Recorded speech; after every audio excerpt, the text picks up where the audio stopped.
circle it back to what we're doing, is why men don't get anywhere, because women will stand in the gap typically for women. If they know, like women will vote for abortion laws, even if they've never had an abortion and don't plan on getting one. Yeah. Because they want to, if something happens, they want to be able to use that. Oh, if they cheat and fuck up, that's what you mean? Yeah. No, seriously. Yeah. Women will play the I hate saying it this way. They'll play the long game. They really will. They will sit up there and they'll say, okay, if other girls are benefiting from this, I'm not going to talk crap about it because I could benefit from it too. Yeah. I think one of our major problems is that we want to win so much to the point that it's to our detriment. So like, even like when I'm talking to people, like say we kind of debating, right? I will help that person make his point. Are you meaning this? Are you saying this, right? Because it brings growth. It makes me look at things a lot different. So that's why I have no problem watching your channel, other brothers, Kevin Samuels, Chronicles of Judah. It was a lot of people that I was watching, kind of, you know, me growing up and stuff like that, right? And I think I seen yours probably first out of all those people, right? But it was finally I got a man that thinks like me. I gotta, you know, and actually not afraid to say it, because I was saying some of the things you were saying. I wasn't afraid to say it. You know what I mean? At a young age, because I already been through a lot. I've seen a lot. So a lot of stuff that you seen, I seen. It was just I was raised in the South, right? So it's kind of like might be a little bit different, right? But you know what I mean? It was the same. I was raised here in the South, and I was raised in North Atlanta, Lawrenceville, Georgia. Okay, I'm from Birmingham, so okay. All right. There it is. Yeah, that's why. Okay. You know what they said? You know what I found out when I was young? They said, you know what the best thing they said coming out of Birmingham was? Oh shit! Here we go. What I-20. That used to be what we would say when we were little. You know the best thing coming out of Birmingham is I-20. Yeah, it's bad down there, man. That's why I had to get out of there, man. It was like a lot of like gay violence, all that type of stuff. And you know what I mean? I ain't built like that. Like I ain't be trying. I'm trying to live. I'm like, these people trying to die out here. I'm trying to live. I got the first train up out of there. Shoot. And that's one of the biggest things. Boosie said it, which I don't think you should quote him as like this philosopher because he do some dumb stuff. But Boosie said, you know, you can't go back home. There's old sayings. He said you got to get away from home if you make it. There are old sayings that says a prophet is least appreciated. Yep. In his own home. Yep. There's another saying that says you can't go home again. Think about all the sayings that tell you basically get the hell away. Yeah, exactly. Yeah. And the group that does this the least is us as Black people. Most of us grew up, got our job, got our babies, and died never having left that city and or state. Yeah, that's true. Just staying in one spot. I'm not saying you got to move 1,000 places, but you do need to venture off, meet other people, because you, like, let's say where he's from. At first, you know, someone like him would think that all ladies are like this, like, you know, the hood chicks. That's what I thought. You think all of them are like, I'm like, you got to go and see other places, because it's not like that. I'm not saying that there's no hood ladies any other places, but you got to see different types of women because they're not the same. This was my wake-up call. I went to a club at a young age because I was going to teen clubs and all that stuff growing up. And one of my first wake-up calls is when I went to a club in my early 20s, like 18, 19, right? And I went to nobody got to fight afterwards. And I was like, what? I was like, y'all lame. Why y'all not fighting? And then I had to think, like, I had to check myself. I'm like, why do I want to see violence? What's wrong with me? What's making me want to think this way? And then that was like, dang, that's when I said, all right, I got to actually look at myself. Why am I thinking this? Why am I thinking this okay? I was like, nobody got to shoot. Nobody got to fight. I'm like, man, it's whack out here. I'm like, yo, like, why do I want to run? The adrenaline that flows through you, though, during the fight. Oh, man, them niggas shot. Went right by my head. Whoa, best night in the world. Yeah. You see that nigga got stabbed? Yeah, I got blood on my shirt. Whoa, best night in the world. Yeah. That was my first wake-up call. And I was like, yo, I'm tripping out here. I was like, it's better things. So like you said, like you gotta venture out. And that was kind of what helped me turn a lot of my thinking processes around and stuff. And then you met see That's the difference, right? See, women always gotta take the credit, Tommy. You see this? See, at least she doing that. At least she's saying she helped you. I'm gonna tell you something. I used to not be like a big fan of Beyonce, but one of my favorite songs is of hers is her and Jay-Z and that "Let Me Upgrade You" song. Oh yeah, that song really meant something to me. And at one point, I thought I had somebody like that, but you just that person who takes pride in seeing you do well. That's a real life mate that can sit there and see you and is proud of your growth. Because a lot of times we date or be in relationships with somebody, let's just be real, they want to stifle us. Yep. They want to keep us where we are or down. And usually it's because how they feel about themselves, they believe that they can keep you down, they can keep you. And they can keep you at a place while they out looking for somebody else or trying to do whatever they do. And that's one of the major signs that the person you're with is probably messing around with somebody else or don't want you if they're not trying to help you grow. Mm-hmm. Exactly. That's a tip. I hope y'all listening. That's a tip. My husband all the time that if a man approaches me while I'm out by myself and asks me for my phone number, I'm going to give him my phone number. And I'm going to give him my phone number not because I want the real number, but because I want to make it back home to my husband and my children safely. Some men cannot take rejection. But you're real. The reason why women are still having failed relationship after failed relationship is because they keep picking men who don't align with their goals. Like, y'all not even having that conversation. Hypothetically speaking, she wants Italian, he wants Brazilian. She say she like peanuts, he say he's allergic. She say she wants steak, and he don't even eat red meat. Y'all gotta stop picking men you shouldn't even be with, and you wonder why it's not working out. When I met my husband, on the second date, we talked about where we see ourselves in the next 5 years. We both discovered that 80% of what we wanted was the same. Getting degrees together, investing together, building our business together, and this is 10 years later. Did our goals go as planned completely? No. Did my husband lead us into other paths and I followed? Yes. Do we have more than what we asked for on our second date? Yes. Y'all ladies gotta stop making this complicated.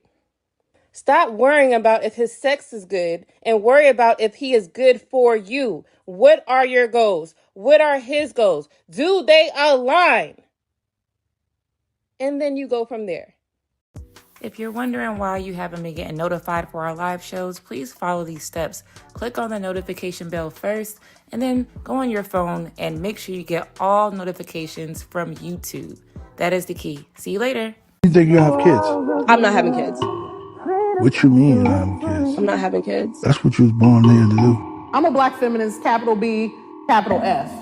I'm unapologetically black and I'm unapologetically a feminist. And look, depending on what circles you're in, it's hard to be both those things at the same time. But I think that being both those things is the thing that will save us.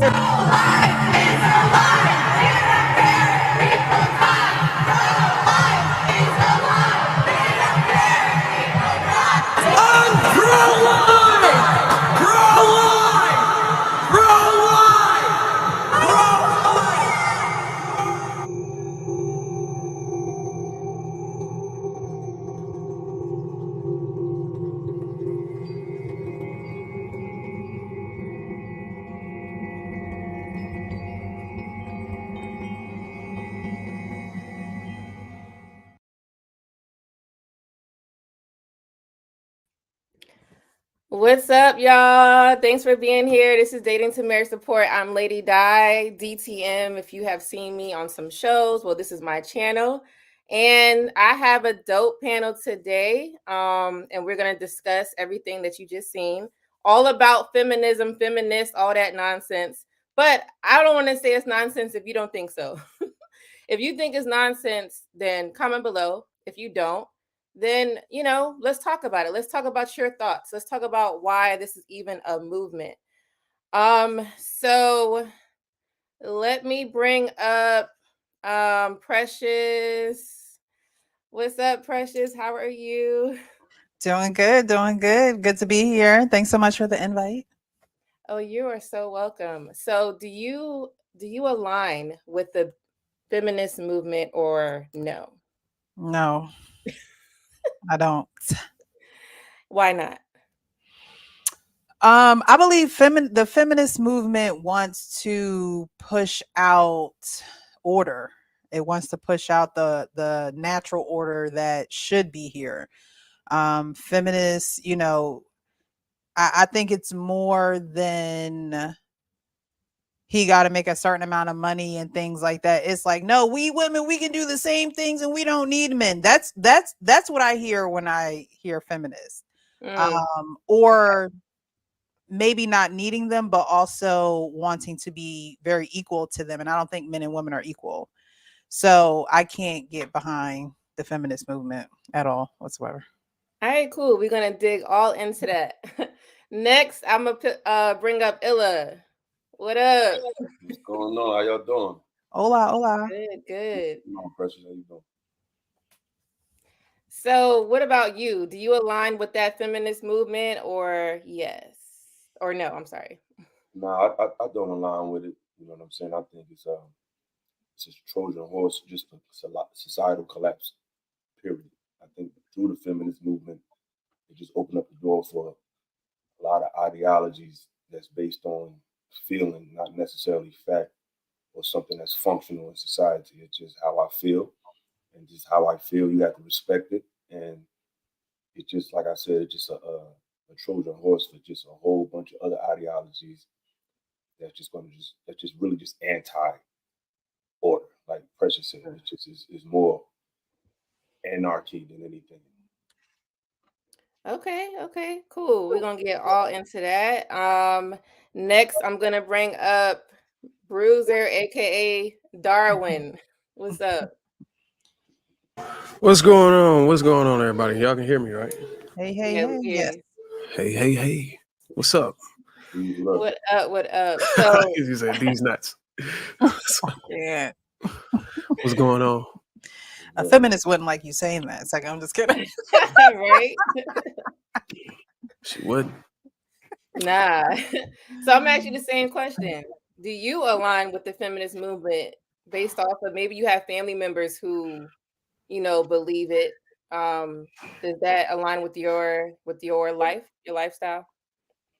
I think the agenda behind the current feminist movement and the things that's going on with it, the way it's structured, doesn't align with the best interests of the nuclear family, specifically in some cases when it's attaching itself to the relationship structure. But I think any movement is good so long as it benefits, a common goal between men and women. And I don't see that. I don't think it needs to be done away with. I think it needs to be restructured. I think it needs to be a better strategy, or somebody who's in charge of the organization. I don't know who that is. I think it needs to be a conversation between man and woman on how this thing can benefit a common interest. And I don't see it benefiting the common interest between man and women. That's a good point. Yeah. So the next person I'm gonna bring up is One Country Cookie. What's up? How are you? I'm good. Hey, y'all. Hey, Cookie. I like the background. That's different. Yeah, I moved and I haven't. My new office is in my kitchen, like next to my kitchen. So I figured my closet would be better. It's better acoustics in here. So I'm the same. Right now, I'm in my bedroom because my office is being renovated. So I feel you. So I ask you the same question. Do you align with the feminist movement? No. I don't. I think it's I'm trying to be politically correct here.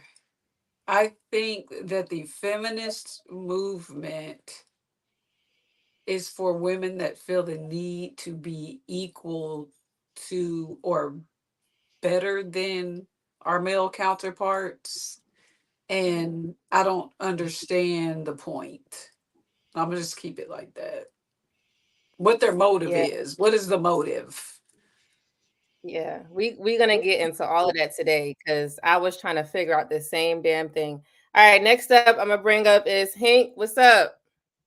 Hank. How y'all good people doing tonight? What up? Family reunion, man. Hey. I know, right? All the good people from the Lapeef Network. No, I'm just kidding. Oh my goodness. What's up, Hank? So, I mean, I probably already know this answer, but I'm gonna ask you anyway. Do you align with the feminist movement? I don't know if that's a good thing or not that you already know my answer, but no, I do not. Oh, you be cursing, you be cursing people out, man. Please, I know you do that. No, I do not. I do not align with it, and because they against everything I stand for, and so I'm all for gender roles, and they're not for that. So it's not for me. That is very true. They are not gender roles at all. All right. So the next person I'm gonna bring up is Lucki. What's up? What's going on, family? What's up with it? How are you? Hello. Hank, my guy, what's going on? What's going on, big brother? Hopefully everything's well down there with you. It's all right, you know what I mean? It's cool. Yep. Right. All right, cool. So what about you? I mean, it's just us up here, but we do have family, right? We got sisters, we got aunties, moms. Do you agree with the feminist movement? I think it was a misguided movement from the beginning, but I do think it had some legitimate gripes with the men that were abusing their power back in the day, like back in the day. You know, how dare they not let women build bridges with their bare hands? So I don't know. I get where they're coming from, but today, y'all really just trying to one up men. Let's keep it a book. You know what I'm saying? Yeah. Okay. All right. Next I'm gonna bring up is Humble Dad. Hey. You're on mute. What's up, people? How's it going? There we go. Good, Humble Dad. How are you? I'm chilling. Appreciate my that. dog. What up? So I just jump right into it. You got the question. Yeah. You go ahead and I would say that I am for the feminist movement in this regard, is that they have a plan and they're executing it. Right. So I'll look at it from that perspective, that they have the idea of wanting to tear down men in the nuclear family, as well as kind of pigeonhole women. And so if they're able to do that, and since they're able to do that, they're able to execute their goal. And the goal is to isolate women so that they're by themselves. And so then therefore they can take over the family dynamics from that perspective. So as far as like, I don't like the agenda, right? Because it's doing the exact opposite of what I believe is what's needed for us to be successful. And that is building a nuclear family. Okay. I like that. All right. And lastly, hey. How y'all doing? What's up? What's up, everyone? So yeah, just to jump right into the question. So no, I don't believe in a feminist movement. I believe that it has been always a hate group since its inception. I believe it's interwoven with communism, paganism, witchcraft. I just think it's a hate group. So no, I don't subscribe to it. That's interesting. So, all right, I got James here. Hey, what's up, y'all? I'm sorry I'm late. Gotta get them kids in order. What's up, y'all? Yeah. Hey, James. All right, so we're just gonna dive right into it. So I want to start by talking about what is being a feminist. What does that mean exactly? Because sometimes we all could be confused by it because everybody's pushing a different agenda. And just because you meet a feminist don't mean they align with every single thing that a feminist stands for. So I want to support them. I'm not trying to support nobody. Look, we educating right now. All right. So all right. Where are we? Okay, so let me bring this up. Life is a lie. They don't care if people die. Pro-life is a lie. They don't care if people die. I'm pro-life.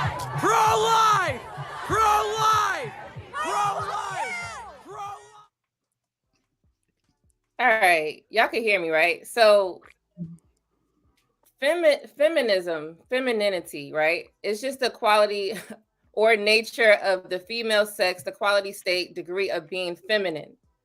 Okay, that's what that is talking about. I didn't say shit.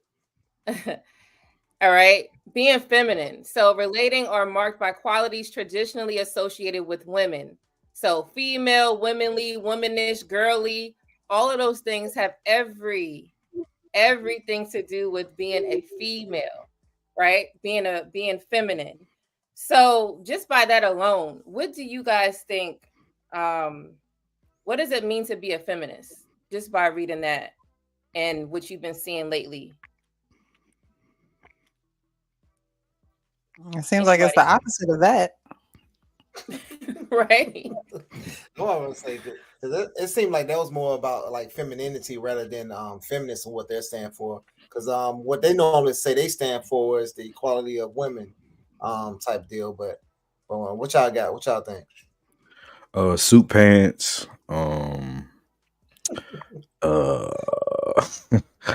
running for office, anti-cooking. I could really go on all day, bro. I just today's quote unquote feminist, like it's really just anti-man, really, like anti anything that is conducive with being with a man. That's what feminist is to me.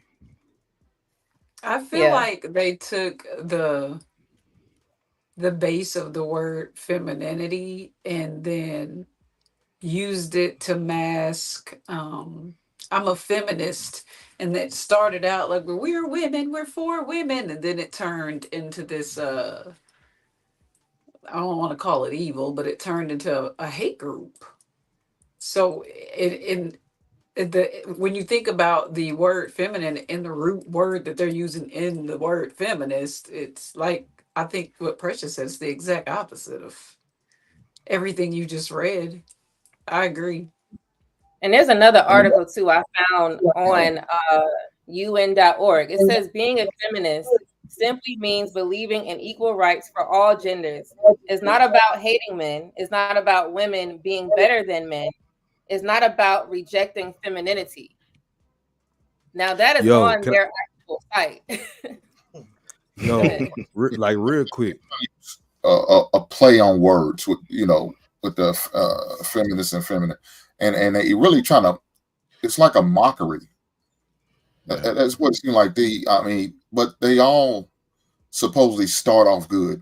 Each, like my man said, a hate group. They always supposed to do it for a good cause. It always start off as a good cause. Like gangs was around to protect the neighborhood from these white boys in California, but they started off good, but they end up not being what they say they was going to really stand for. Just like Black Lives Matter, they played on that words from back in the 60s. What we used to protest for. Now they use it and it's supposed to be something good for everybody. Now it's just seemed like to push the lesbian agenda. So I feel like feminism is the same way. There's no difference.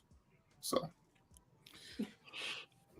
I mean, well, if we look at just the history of it all, I mean, like feminism is really just an offshoot of the suffragette movement. You know what I'm saying? And when that was going on, only a very small percentage of women subscribed to the suffragette movement as a whole. Typical traditional women, they rejected it because they knew what the detrimental harm it was going to bring to the family. And in history, again, these women were seen as these anarchists, these suffragettes. They were seen as anarchists. I mean, they were assassins. A lot of them were planning bombings and things like that. I mean, the history is there. It's just like I said. I believe at its core, at its inception, it was always meant to subvert the order of God and just the natural order. So, and I think what's happening right now, in regards to what you're asking, it's just a perversion of these feminine instincts that I think innately women have. They're just perverting that. Yeah. I mean, but if you go from a biblical standpoint, I mean, feminism started with Eve. Eve wanted to power, and then as a curse, she would have the desire for the man's place. So it's just coming into fruition, so to speak. So even if you go back and then you look at Delilah and Samson, she wanted his power. So this is that's why I say that I can see what it is that they're trying to do, and as a result, that's why we have to be speaking about why it's not beneficial to us, right? So I would say that it's going to continue going on, and until I would say the end of time, but it's only a select few that will be able to hear the truth and then to receive it and then respond to it. There's an accountability that has to be taken, um, from both parties, but it kind of starts with the education of women, I would say. Yeah, and I got a question after this, but go ahead, Ella. Go ahead, bro. I just want to chime in real quick.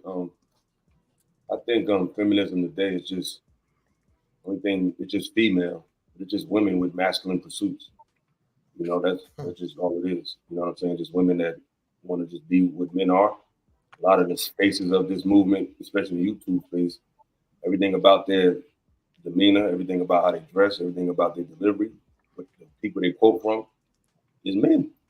You know what I'm saying? It's nothing feminine about it. Like feminism would only make sense if they was pushing women to be accepted as women. Like they were saying, hey, we're feminine, we're soft, we're not rough. We need to be respected in that state. I would be all for it.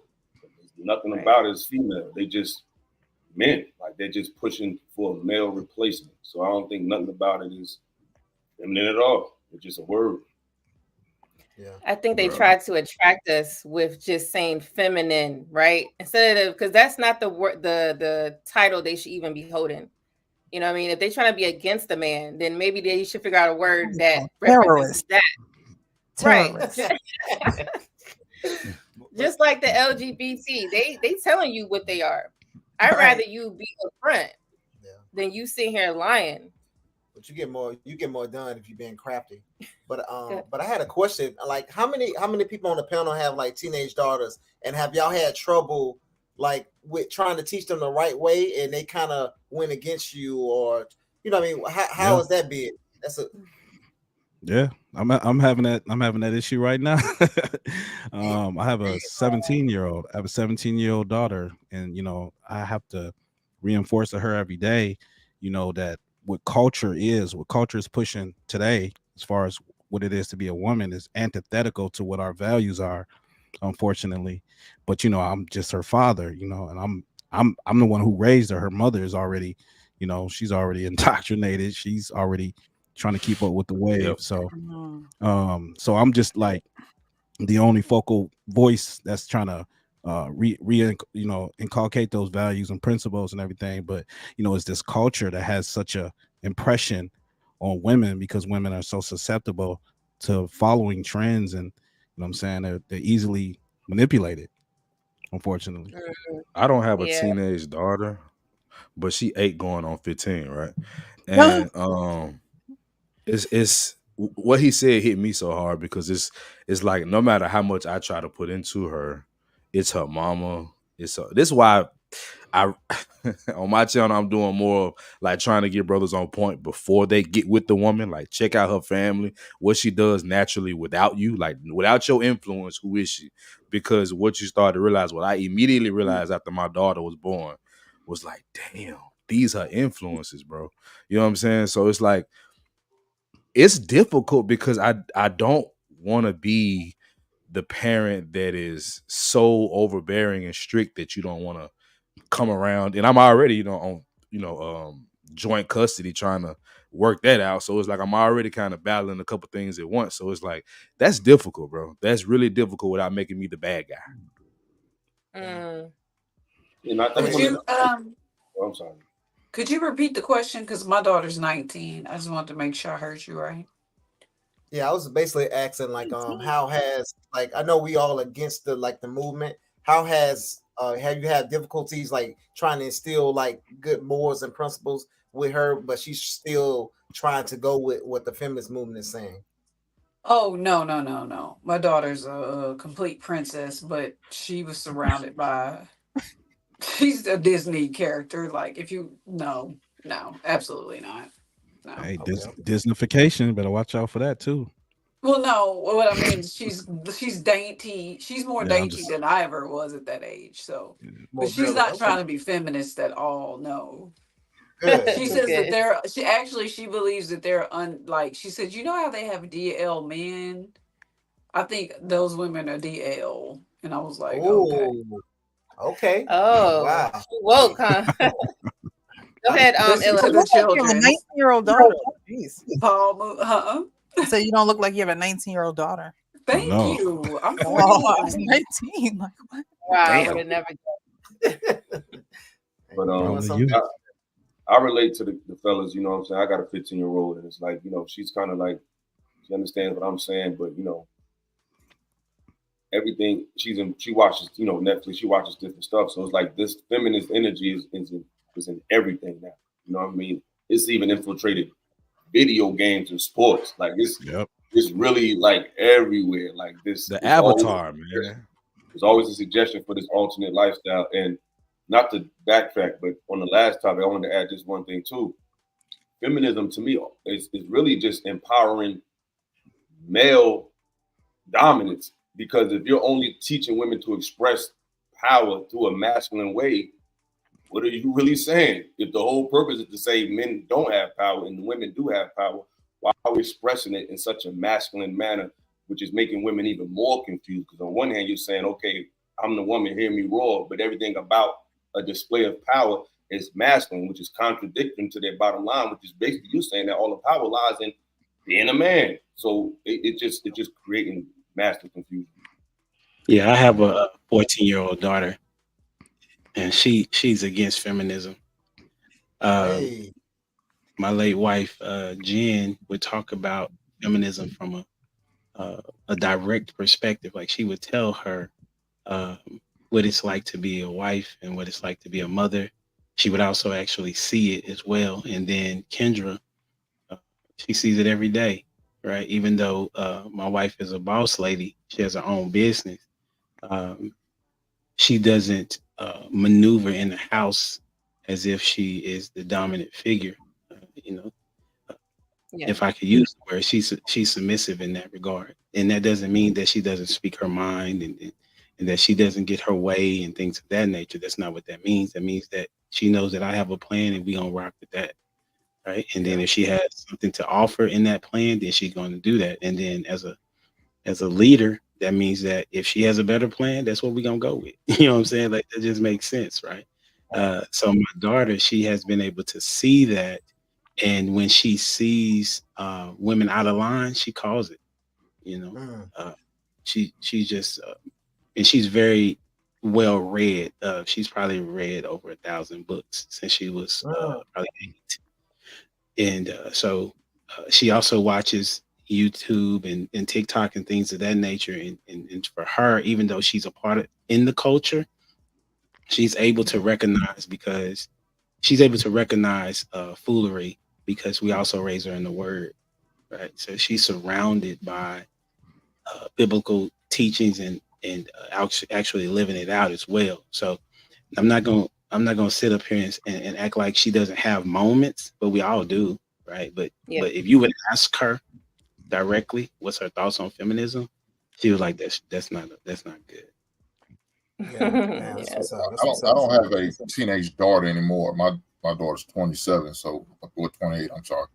So she's not a teen anymore. So I kind of missed the where this feminine really got way out of hand now in 2024. So I missed that. But my concern is for my son more so than anything. So it's going. Each one of us who has a son who's in that stage where they are in a process of maybe looking for a relationship or having a girlfriend or whatever the case may be, it's dangerous because of a lot of words that they use and they throw around. You know, that they will call men predators and stuff like that, and using those dangerous words like we heard someone online call them bandits, and that means bitch ass N-word. I don't like to use them N-word, but that's what it means. So when you hear them use those type of words and they say these things, and you have these channels, and now you got these young men who possibly want to entertain a woman or a girlfriend or anything like that, it's kind of scary. It really is. Whereas they can't even do it the old-fashioned way. I don't know how old a lot of y'all are, but I know the old-fashioned way, we used to have to walk up to a young lady and ask her name and get her number and go from there. Now they really can't do it. They're really forced to use the app to even show that the woman's interested. Or if they're not, they're going to be on somebody's TikTok or IG, you know what I'm saying, or Snapchat, because they got turned down, and they're going to use it as opportunity to embarrass the young men, to take advantage of the young men, or shame them for even asking, trying to get at them. Yep. So this is crazy, and that's what our young sons going to have to deal with. But it's the life. So I just make sure I stay on top of that, and all these things that I see going on around, I make sure I'm aware so I can make him aware. Did you see that, Hank, where the lady had it was a text message that was sent to her, and it was like, "Hey, beautiful, how are you doing?" And her response was, "Why would he even communicate to me?" What? Yeah. So it was an innocent text message. It was an innocent. Let's say it was maybe an IG or something like that, right? So it may not be. He didn't have her number, so it was on social media, and she posted it to say, "Why would this dude try to get at me?" And the comments went in on her because they was like, "Well, this was an innocent response, and he was trying to shoot at you. Like he was trying to shoot at you, but he came correctly, and he got." And she put his whole profile on display. So even a response can't even get no love. They getting shunned, I guess, huh? Well, who was supposed to talk to her? I don't understand. Like, the man she wanted. That she wanted. Right. No. Another woman. She looking for another woman. Oh. Or she looking for that dopamine hit. Word. I think the problem is with a lot of our women that they're already in relationships. It's just not with something that's tangible. They're in relationships with themselves, for one. They're in relationships with social media. They're in relationships with their belief systems. They're in relationships with their fraternity. They're in relationships with their job. They have real meaningful relationships that they have committed to, where the man is really an option. You know what I'm saying? So they're not in a position. They're already occupied. Their minds already filled. You're just here to be an extension of their demands and their requests as far as what they want out of life. You're only here to provide, some type of financial support, some luxury benefit. But as far as the bond with them, they already bonded with society. So you're really just a side piece. So it's really something deep dealing with this modern woman. Disposable. Yep. The man is just disposable. Yeah. Like even like earlier, there's. Go ahead, Lady Di. Who was the Lady Di? I was gonna say real quick, even like when some feminists do believe in having children, but they just want the sperm. They don't even want the man. And they are willing to raise the child as a single parent, single mom from the jump. Choice moms. And complain about it. So it's like people complain about a single mom, right. But then you're gonna force yourself to be one. I said they've been doing it. They just now putting the word on it. They calling themselves choice moms, but this been around for a minute, gang. I ain't gonna lie to you. I mean, in that situation, ain't it safe to say that the men are enabling, that type of behavior? Most of the time, they enabling. They was raised to enable. That's why this thing is so sick, because men was raised to pedestal. Well, at least I was born in '85, so in that era, we was raised to really like the story of Mama and what she been through. You have films like Color Purple, The Women of Brooklyn Street. So that black woman is a victim, was instilled in you to the point you hated your own father. So it was really embedded in us to go against or to pedestalize the woman. At that same time, it was raising the women to not need men. So you in the same household, you got two different mentalities that's going to eventually combust and clash. Because if I'm going out my way to say I love you, I want you to be, you my black queen, black mother, and all of that, and then you looking at me like I don't even need you. That's societal collapse. You know what I'm saying? So they was raised to do this. You can't go against mama. That's against the black. That's why they take so much offense to us even having like a negative perception or explaining the negative of anything that they've done wrong to us. Like they don't. It's like we hate them. They really believe it for real. I believe it. Like they really believe, because it's like you're going against programming, boy. What I gotta shake up your batteries, get you a new double D battery. You know how you gotta hit the back of the remote, load the cartridge. You know what I'm saying? Like, for real. Well, I think it's like Humble Dad said. You know, a lot of things, when you could trace it back to the origin story, then you kind of know the history or why it's happening. And when Eve bit that apple, orange, grape, whatever it was, she felt as though she was all knowing. Right? That's how it describes it. She felt as though she was all knowing. And so with the feminist movement, to me, it's like women believe that they are all knowing and they don't want anyone to come in and correct or guide or instruct. And that's to their own failure and damage. Like you guys were saying, you don't want single moms, yet by choice you'll be one because it's your choice and you don't have anyone say anything to you and you made that choice. So I think feminists, they just don't want any type of order above them. We know it's God, man, woman, child.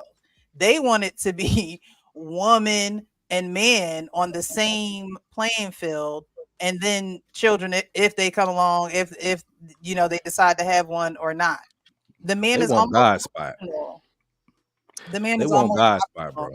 And for them to say that they don't hate men, it's contradictory, because when a man does say anything or you come into these spaces, instead of women sitting back and listening and hearing what's going on, because you're not everywhere and you're not all knowing and you don't know what these men are going through, but instead of sitting back and listening and taking it in and observing what's going on, it's a rebuttal, as if they are all knowing. So I think that's the issue with the feminist movement. You think you all know and you're not. And when a man who comes in and does tell you what he knows from his experience of dealing with women, dealing with other men, dealing with the world, you shoot him down as if his experience doesn't matter, as if it's not valid, or as if yours is, more overbearing than his. So I think that's the issue with feminism. They think that they're all knowing, realizing that you're trying to bypass an order that you really can't dominate. You can't be higher than a man. You can't be equal to a man. And so to even try and do that is rebellion. Yeah, I think that you're right up until a certain point. I think we past that time frame of women trying to put themselves parallel to man. They realize that didn't work out. So now it's okay, let's just erase gender as a whole. Yeah. Let's take away male, female. Let's just non-conform. Because they realizing that, hey, look, now that we put ourselves at an even playing field, there's no way we can win with these dudes. So now what do? We got to erase the whole thing. Just erase male and female as a whole. Mm-hmm. Yeah, I was going to ask this question, man. Do y'all think like that feminism actually help women?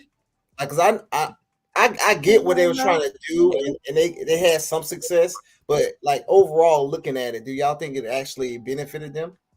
Yes. Yeah, it did, but it hurt them at the same time. The issue with feminism that it should have had I don't know if y'all heard this in vehicles. They call it a governor screw. It only allow you to get to a certain limit of speed or whatever. The movement should have had a limitation on how far it could exceed. Yeah, you want to vote, knock that out. Yeah, you want to get past the limited education women had, get past the limited job opportunities, the limited control over reproductive health, political representation, and all those things. But once you get those things, then hey, look, we need to put this thing to bed, because it can just spiral out of control. And it spiraled out of control, and now we have a whole mess that is almost irreparable. Yeah, did it help women? It may have helped women, but did it help families? Did it, because I don't think it didn't help at all. The question was to help women though. I for the most part, I don't think so. I think it what? harmed women more than it helped women. Right. How do you In what think aspect? that In what it aspect do you see that it helped? I mean, women are they Well, represent. it helped because I believe that, I was raised in a household where I saw my mom be submissive, but she also was her own person before she got married. You know what I mean? She did things on her own before she got married. So I think it helped women in the advancement of women as individuals, but I don't think it helped women as look at the overall huge picture of family as the crux of the community. I think it's just, Well. hey, Here's the we can thing. do things now, and whoop-de-doo. But at the end of the day, again, when you're trying to erase a gender, or you're trying to push them out, or you're not trying to hear or follow an order, then you're not really helping yourself. It's almost counterproductive at that point to me. You can argue that it may have helped a woman in this fashion. Okay, we can look back at the 1920s, 1930s. A woman couldn't go out and buy a house. She couldn't go out and earn enough wages to be able to be self-sustaining. Now she can go and do that, and she don't have to be under a man. So it created a bit of independency. But wouldn't we? I don't know. I mean, I just don't think that was in. I don't think ultimately that's what women were seeking, though. I don't think they were seeking this independency. I think there was concerted effort to persuade or give off the perception that that's what women wanted, and I think there was a lot of propaganda pushed to paint this narrative that this is what women want, to have this independent Sex in the City lifestyle. I don't think most women, I don't think most women wanted to subscribe to that. I just think I agree with you. I agree with you. It wasn't like they saw it. They just wanted to have the ability to be able to obtain whatever they saw in the future and still reserve the right to do so moving forward. So there may be things that come up in the future later that women don't naturally or normally do. And they want to be able to reserve that right to say, okay, now let's play our feminism card on this so we can be able to obtain this right or obtain this lifestyle. So what It's it all sounds about like, being able to put yourself in a position to be able to maneuver in wherever you want to take the movement to get the things you want as a woman. and now what we see today is an overcorrection. Like you said, it's an overcorrection. And now broadly, women want the authority without the responsibility. I don't think they it have would that authority without having the Bro. responsibility for what they're asking for. They want I equal think we leaving representation. out- Okay, then work in the sanitation, work in the construction. They don't want I to. think we leave. My bad. Oh, sorry about that. Go ahead, man. No, I was just saying. I think we really just when people have this conversation about the feminism and back in when it was started, I think people really leave out the fact that they could not have done it without men. Like it's at the end of the day, it benefits certain people in this country of power for women to be single. I think that there was always a plan for this to be what this is today. Absolutely. There were people pushing back. There were people pushing back against it, and some people died for pushing back against it. So I think I've always said, even though I will give women their accountability for what they do, I always say it come back to the man. Some man somewhere. You know what I'm saying? And I'm looking at what's going on today, and it's like, who's pushing this? Like George Soros is one of the biggest funders of feminism, bro. I want to say Rockefeller, if I'm not mistaken. He knew that having two incomes would help make him more money, if I'm not mistaken, right? So if the woman sees that No, it was keeping a woman single with boost consumerism. Right. That's true. That's what it was. So Right. he was trying to make it lower the wages too. Was the ability to say, okay, you can still. It coincided with the sexual liberation, right? So sexual liberation takes place. Woman can be able. She's like, I can have sex with whoever I want to at any time. Then the government says, okay, cool. You have sex. You have a baby. Then we can help you with that, as long as you don't have no dude in the house, right? So it's it was a plan all along, so that specifically that they could have more power, but specifically to Black people, right? Like that's the caveat that I think that most people don't realize that the feminist movement was designed to figure out a way. And I'm not even pro-black like that, but I've done enough research to see that the whole plan, one of the main plans, is to make sure that black people don't get to a position of power. And because if that wasn't the case, I mean, what was that? Before civil rights, blacks, and y'all know this, was 80% being married, and it was the marriage was intact for long periods of time, and so therefore you couldn't get to the woman without going through the man, so to speak. Even stories they talking about trying to say that well, the man was out here doing his thing or whatnot. We don't know that, right? That was the case. It was happening, but we cannot say that was the majority of things that were taking place. So it is a plan of the enemy, as I would call it, the devil, to make sure that the families are not together, because the ordination, the origination of it is Adam and Eve, be fruitful and multiply, and endure the earth. And if you don't have man and woman in the house raising kids, then you have chaos, and that's what you're seeing today. Exactly. We about to pull up this stat right quick, and I know Illa had to say something. Go ahead, Illa, and then we're gonna pull up one of these some more topics. My bad, y'all. Go ahead. No doubt. Real quick, I think ultimately, I wouldn't say this is a good thing, but I think what feminism has done, because sometimes people is only as good as their options. And I said this in the past before, that a lot of women did things because the society didn't allow them to do it. That didn't mean they didn't want to do it. So I feel like feminism has exposed that women are not a monolith. And no matter how much we want to stick to some type of people are just balls of energy that are attracted to certain sensations. We try to look at people through this monolith lens of religion or whatever. People are beings, and they feel differently. And we live in a sensational world. When people are given a power, it's like your child. They're gonna behave because you gave them parameters, but you give them a little more, they're gonna do a little more. So I feel like we live in an era where women are now being honest. We may not like it. It may go against what we think, but every woman don't want to be your wife. Every woman don't want to sit in the house with you. That don't mean they're right. That don't mean they're wrong. I just think feminism has allowed women to be who they truly want to be, and men gotta adjust because they not what we thought they was. I feel like just like men, they say women will. The Disney effect to women, I think the Disney effect hit harder to men because we thought they were just these symbols of love who just wants these, flowers and candy and all that. And a lot of them really never did. Even women that are wives, women are more wilder and a little more, even good women, they are more wilder than you would like. A lot of women bridle that down because they don't want the shame of society, but regardless of what we think, that doesn't mean that's what they are. So I think that's the only thing feminism down. I'm not saying it's good or bad. I'm just saying that they're being who they wanted to be. You think that's why this space exists? Kind of remove the mask and the facade. Thank you. Of what some women wanted. Yeah, I get what you're saying. You think the nature? That's why this space exists, bro. Can you walk me through that, Il? You said the nature. You think the nature of woman is what?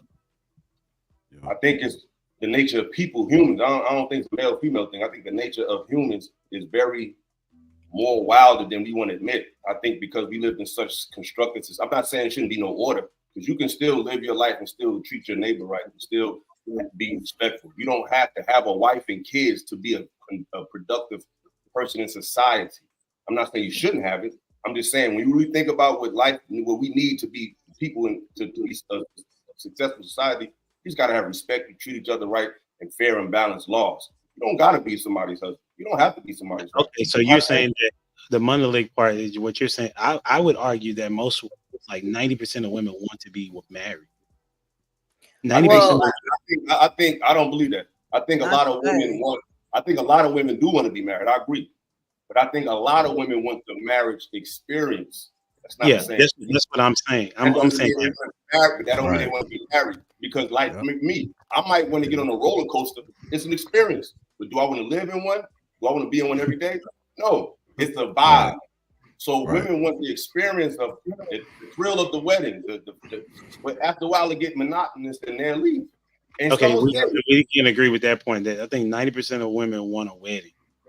They want that's not that mean they want to 90% of They women don't. They don't want to be wives. The women They are don't want to be wives. never going. the girlfriend, it's the wife And then not only that, experiences and sensations. It's a so they all. sensation. So that means the majority don't want that, right?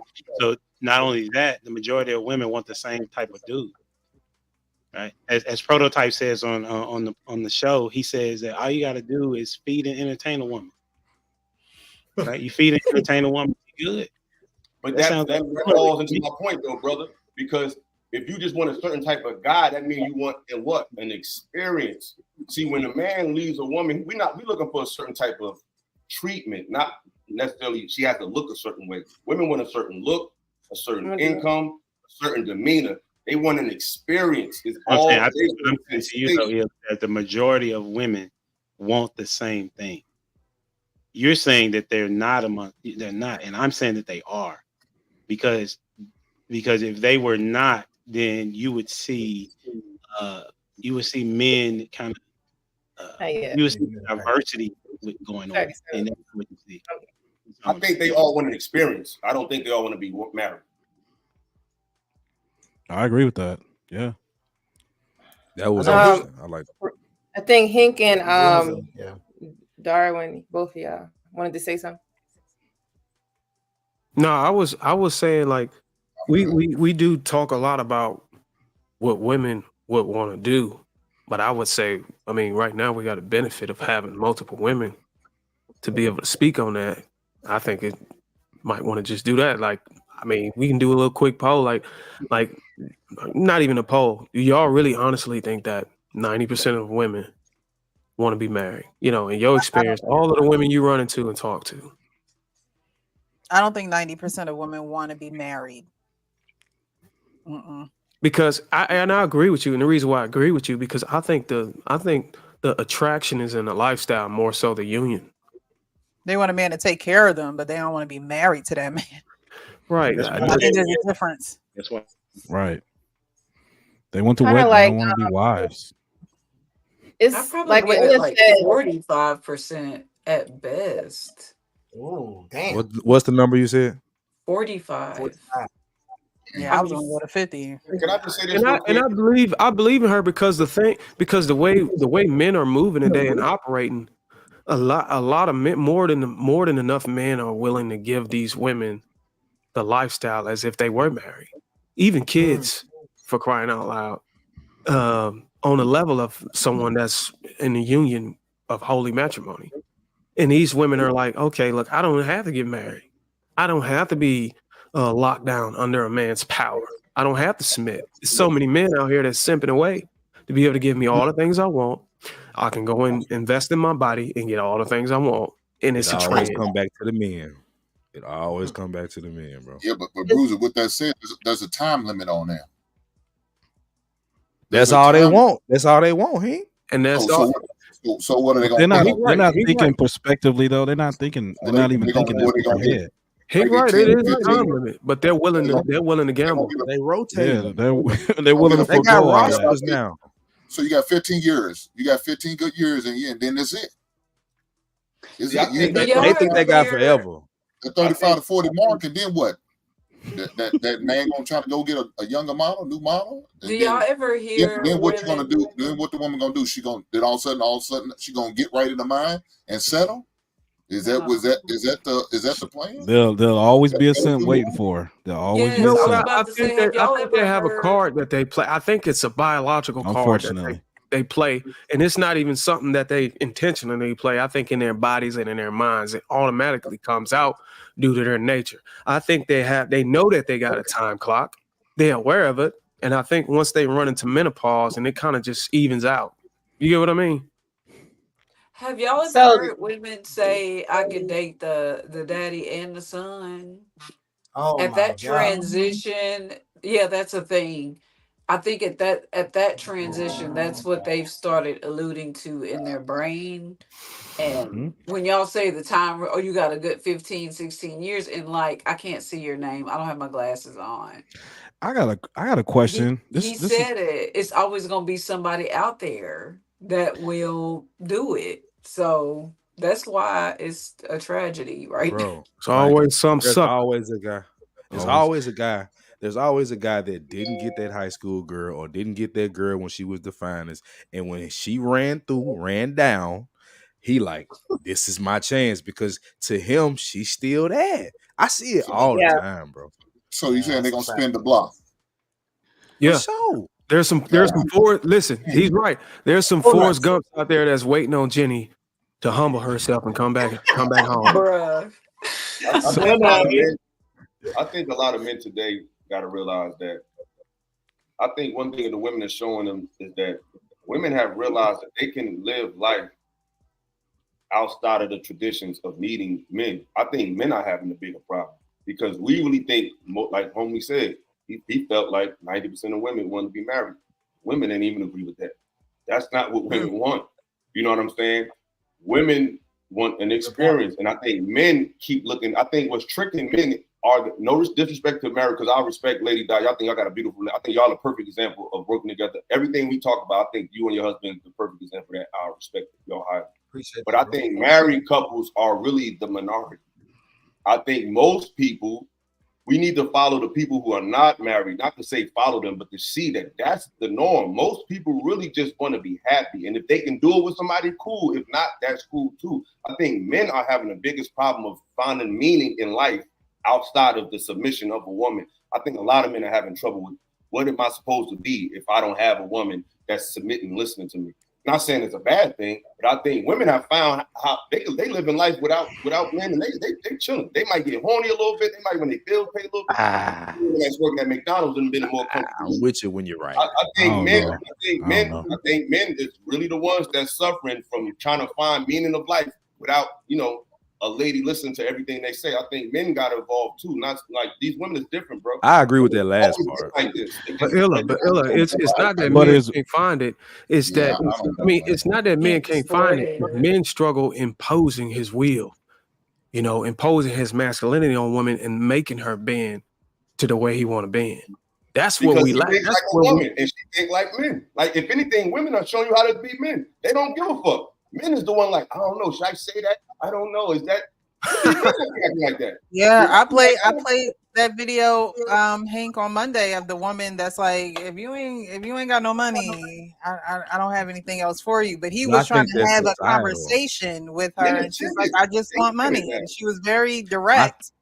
And what I was saying on the live was, men aren't necessarily that direct. You know what I mean? And so you can respect someone who is more direct. So when you say, they don't want to impose their will, it's like, that's why I based my platform off showing men how to operate in relationships, how to carry himself in dating, how to bring back that masculinity within himself and impose his will whenever it comes to dealing with these women. Because either you're gonna play or you're gonna get played. Period. It's hard to teach people that goes back to the beginning too, because when Eve ate the fruit, Adam ain't say nothing, but they both knew what the law. They both knew what the law was. So that they, Can I ask y'all a question? If we never heard of that story, how would we view women today? If we didn't have that as a point of reference, you would view women have something as a point of reference. The same. You would view women based off of your experience in your household and what you see out here in society. Like the Bible ain't nothing but a guideline, bro. I think the Bible makes women good and bad. Because on one hand, sometimes a woman telling you to sometimes women's intuition works and sometimes it doesn't. And I think that story has plagued women more than it helped them, because now anytime a woman sees something alternative, it's the Eve thing. Sometimes I'm gonna be honest, because I ain't no fake dude. I'm gonna keep it a buck. It's sometimes a woman sees something I don't see. And everybody in my life like, nah, she tripping. And sometimes she was right. It may not have been a traditional thing. She peeped something that I didn't peep. But a lot of people be like, oh, that's that Eve energy. She trying to go against. Sometimes you need to go against the fucking grain and do something different. Most of the people who changed the world went outside the box. People that stay in this box don't even shake shit up. The people that shake the world is those who said, I know everybody's doing this. I know this is what this said. I know what this book said, but I'm gonna do it this way. Those are the people the world remembers. My argument for that, Illa, would be that everybody's going against the grain. That's why we have the problems that we have. Like honestly, that's really what the problem is. We've abandoned tradition. Yeah, I think it's It's in our nature. What Illa was saying, I don't completely agree with what he's saying. Talking about men are suffering more than women. Now, men, like I said before on King Talk, men are okay with being by themselves. They good. They'll sit at home, play their video games, watch movies, pay $40, get a little shot of ass, do what they do at the strip club, and just be content being by themselves. They don't even have to be around other men. They okay with just being by themselves at peace. But women, it's not the same because they need that attention. That's that they what I need was saying. Women, they do certain things to get a praise for other women. Right. You know, men don't do all that. They just continue. I agree, Hank. I agree. I'm gonna clarify. What I mean is like this, right? Men crave a connection from the woman on a deep level. The woman be craving the experience from a man. So I feel like it's more men wanting that craving of the connection. Like we can be alone, but when it comes to women, we want it all. They don't want it all. They want an experience, and if it's cool for a long time, they'll ride it out. But most of them, they'll leave. So I feel like we want more from them than they want from us. Like they want a surface thing. We want a real deep thing. And when I say men are suffering, I mean they're suffering basically from their expectations of women. I believe a lot of those things have changed depending on how you level yourself up as a man. Yeah. You assign yourself to a particular group. A lot of these things, these nuances that you see in these dating markets, this incompatibility kind of goes out the window. That's why this space exists. I keep telling people that shit. This is a response. That's what's going on. A lot of guys did think what Illa's right in some of what he's saying. We thought it was cupcakes and rainbows. They're soft, they're dainty, and then we got a little like King said, I got a little shot of ass. Started to see some things different. This chick messed off with this chick. Wait, you cheat? Wait a minute. Whoa. He got. I remember when I was young, I was like, he got that out of you? How I get that out of you? You know what I'm saying? We do be naive to what women really be wanting. I agree with that part. Yeah. But I think that men are suffering though, because even though you may not want the attention, you are suffering because you don't get that companionship that you need. I think everybody needs it, but men especially, y'all need that, especially at the end of time. Y'all need that lady that's going to be with you for a minute.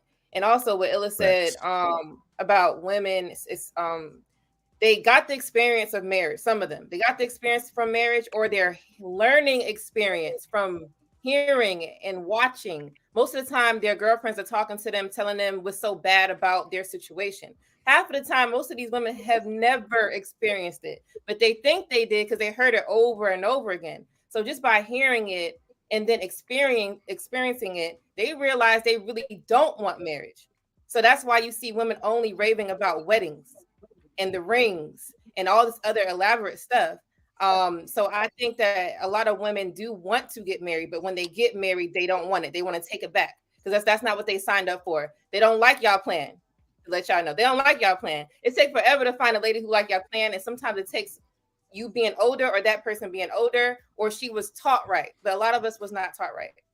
But I want to get into the super chats real quick. All right.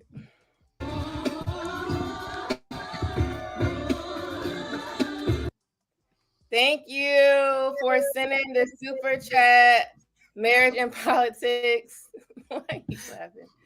And Marcus, what's up? Read what he said. He said Eve was the first cheater and Alan was the first simp. We cheated on him with. But the apple.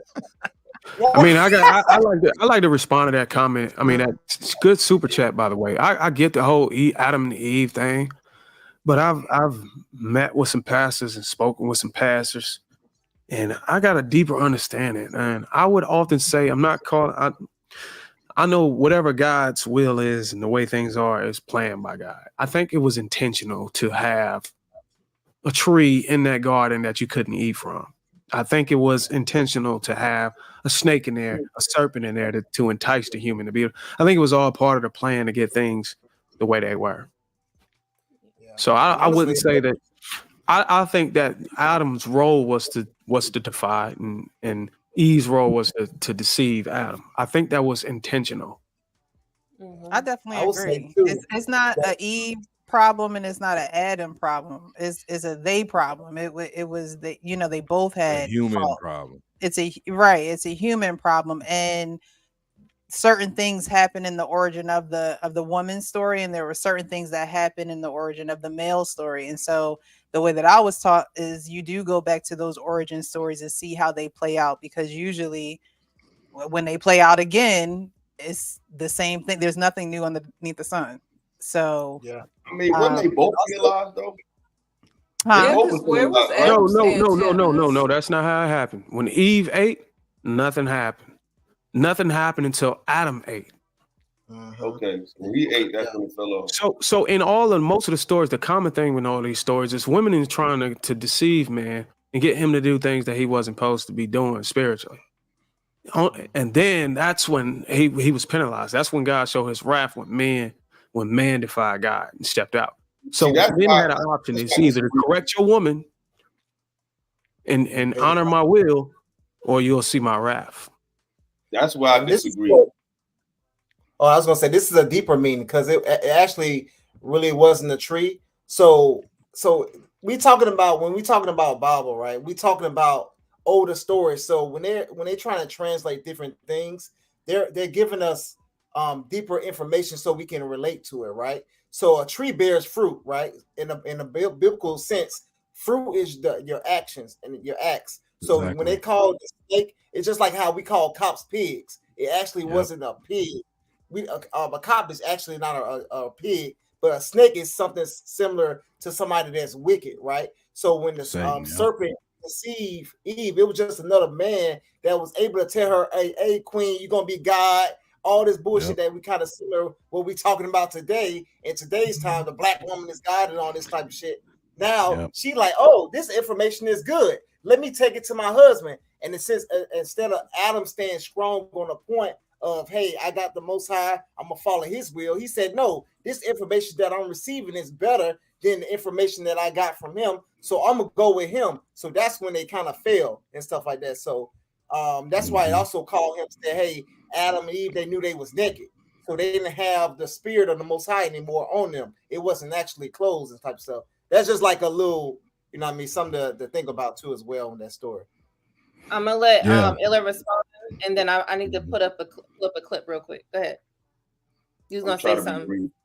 Yeah, I'm trying to be brief. I feel like these stories are interpreted in a way to create a reality that's not necessarily realistic. I feel like sometimes, unless we really willing to really do our homework, these stories can be misinterpreted totally wrong. Ultimately, they ate to learn. It was the knowledge of good and evil. If I'm not mistaken, the Bible is a book with the knowledge of good and evil. The Quran is a book with the knowledge of good. Like all these spiritual texts are just books with the knowledge of good and evil. So why was it bad then and bad now? Sometimes, for example, right, I feel like Eve, another way it could be looked at it is Eve looked at it as you access something to make you more realize of yourself. Some people look at it as evil, some people look at it as good. It's like a lot of men sometimes, when they bring up the feminist movement, they add things like, oh, the women are into astrology, they into this, they into that. That's African shit. So in a lot of cases, sometimes I see a lot of women who are more into ancient culture and ancient wisdom, and they may not know how to navigate it because that's your job as the black man. You supposed to know the shit, but we don't. So a lot of times women bring to brothers information or trains of thought that they so closed off to, and they thinking it's bad, but it's really not bad. So I feel like a lot of these stories are based on perception, and it's really, really creating stigmas that's not there because none of us was there. We don't even know if this shit happened. I know today if I eat a fruit, it ain't gonna kill me. Fruit was never bad. And knowledge of self is something that frees me.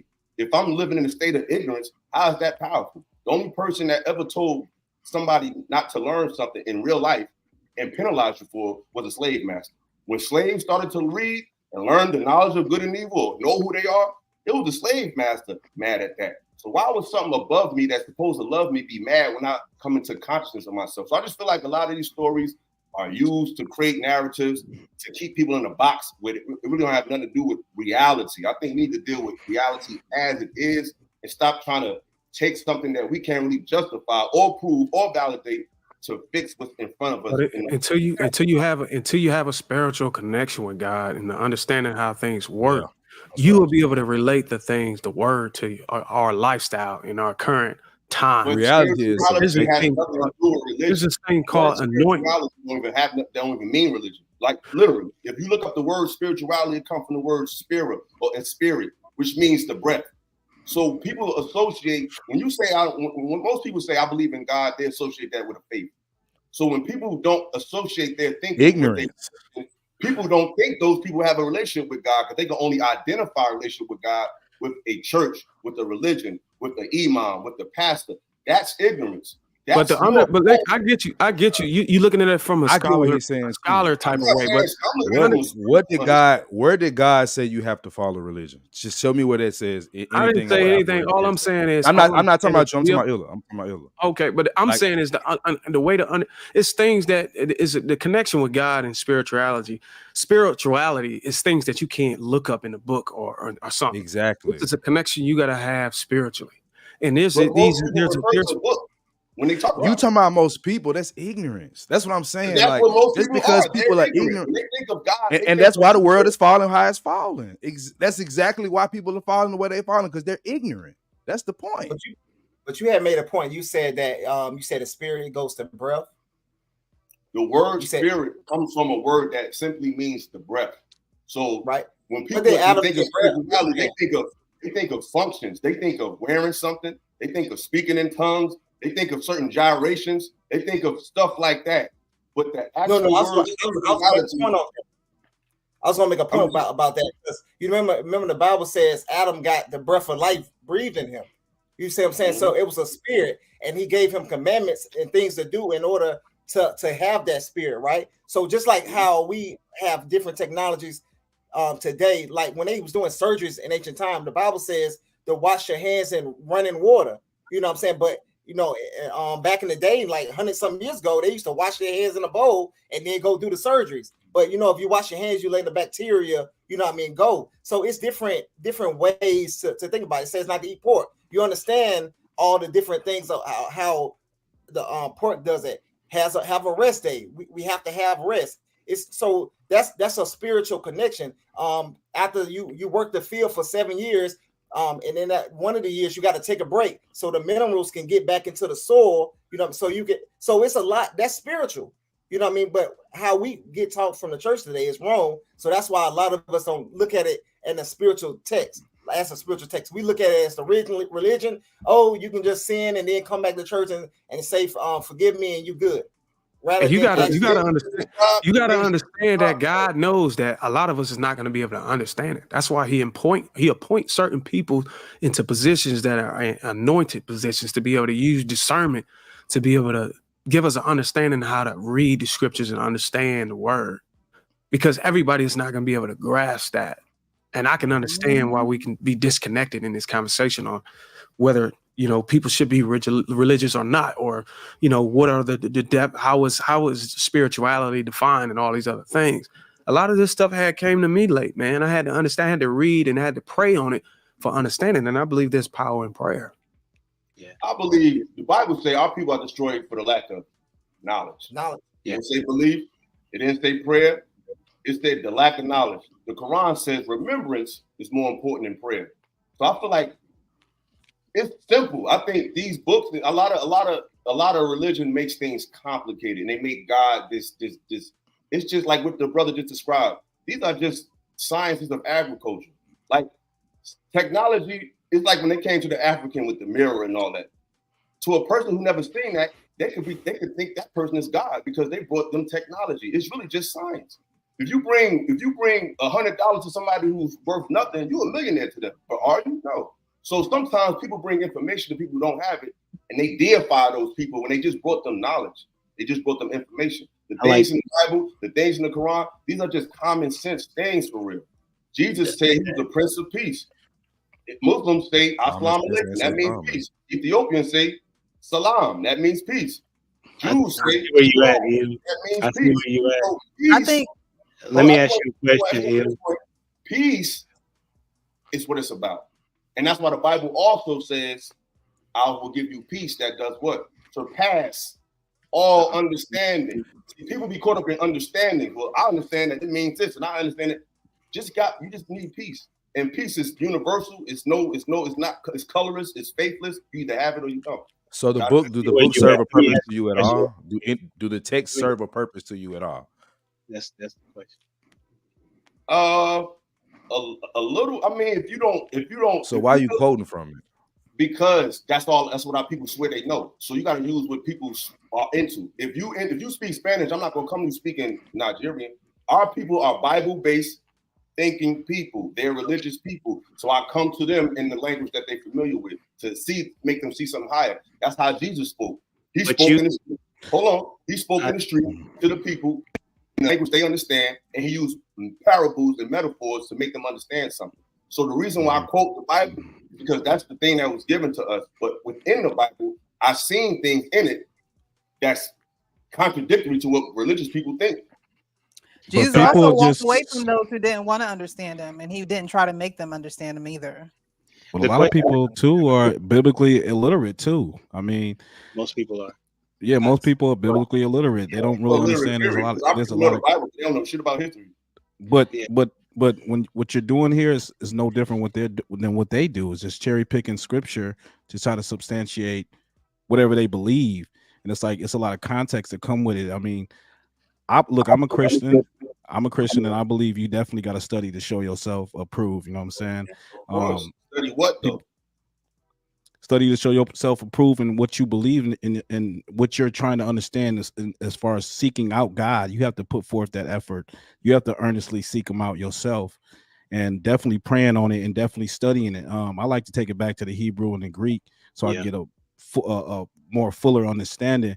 And just to go back to what we was talking about in Genesis, like when the devil approached Eve, he basically enticed her, spiritually seduced her, and beguiled. Well, the word is beguiled, wholly seduced, and basically told her that if she partook in him, he will open her eyes. Which in actuality, he actually shut her spiritual eyes and opened up her fleshly eyes, the eyes of the world. So I think that's what we're seeing right now is more holy seduction going on with women, unfortunately. They all go to church. The thing of it is, these churches, a lot of these churches are not houses of God, but they're not houses of God. They're not houses of God, though. Exactly why the confusion is what it is. But these churches that you're talking about, just a building is not. A building is not. But we know what Deuteronomy says. We know what Zechariah's first cousin and all that. But we don't know shit about nothing that happened 100 years before slavery. Niggas can't tell you nothing. That's the point of what we don't know that shit. We don't be knowing it. We know the word, but we don't know history. We don't know it. People don't know the word though. That's their problem, right? I mean, people don't know the word. You know? That's what we're saying. So like, I like that you had. What you're saying. We all know the Bible. First thing that's given to us, we born is mommy, daddy, and Jesus. It's not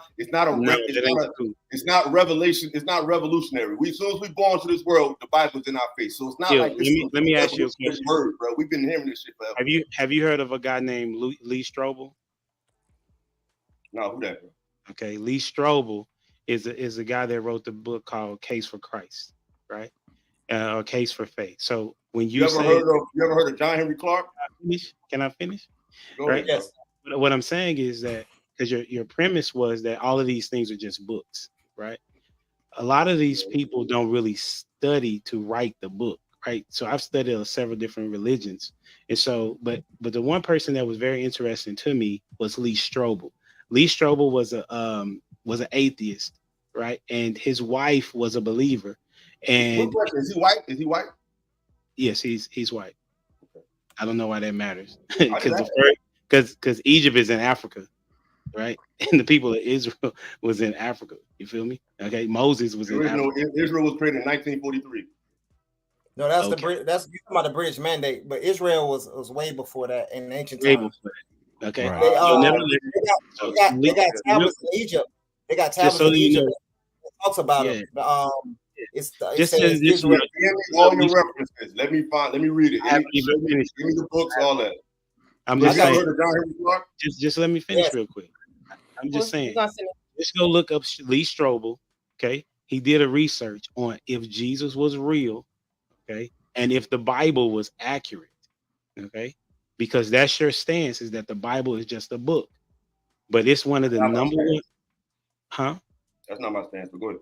Okay, so so what I'm saying is, if you go look up and research Lee Strobel, you'll see that he had to literally deny what he first thought, which was that the Bible was not real and that Jesus wasn't real either. When he came up with his study, he showed that all of those things, the Bible was not just a book. I'm gonna just say this, and I'm gonna fall back. Me personally, white men always, they came with the Bible, so it's not shocking that a white man wrote a book to validate Christendom. That's what they do. So that's not like that's not radical. So I'm gonna ask you. I'm gonna check it out. But have you read the book, The Iceman Inheritance by Michael Bradley? I haven't read it, but I heard of it. All right. Have you ever read Destruction of Black Civilization by Chancellor Williams? No, I haven't read that one. So that's just two books of history that you ain't even read, but you know so much about the Bible. So that's what I'm saying. Our people don't know history. But the Bible, but did you just hear what I said?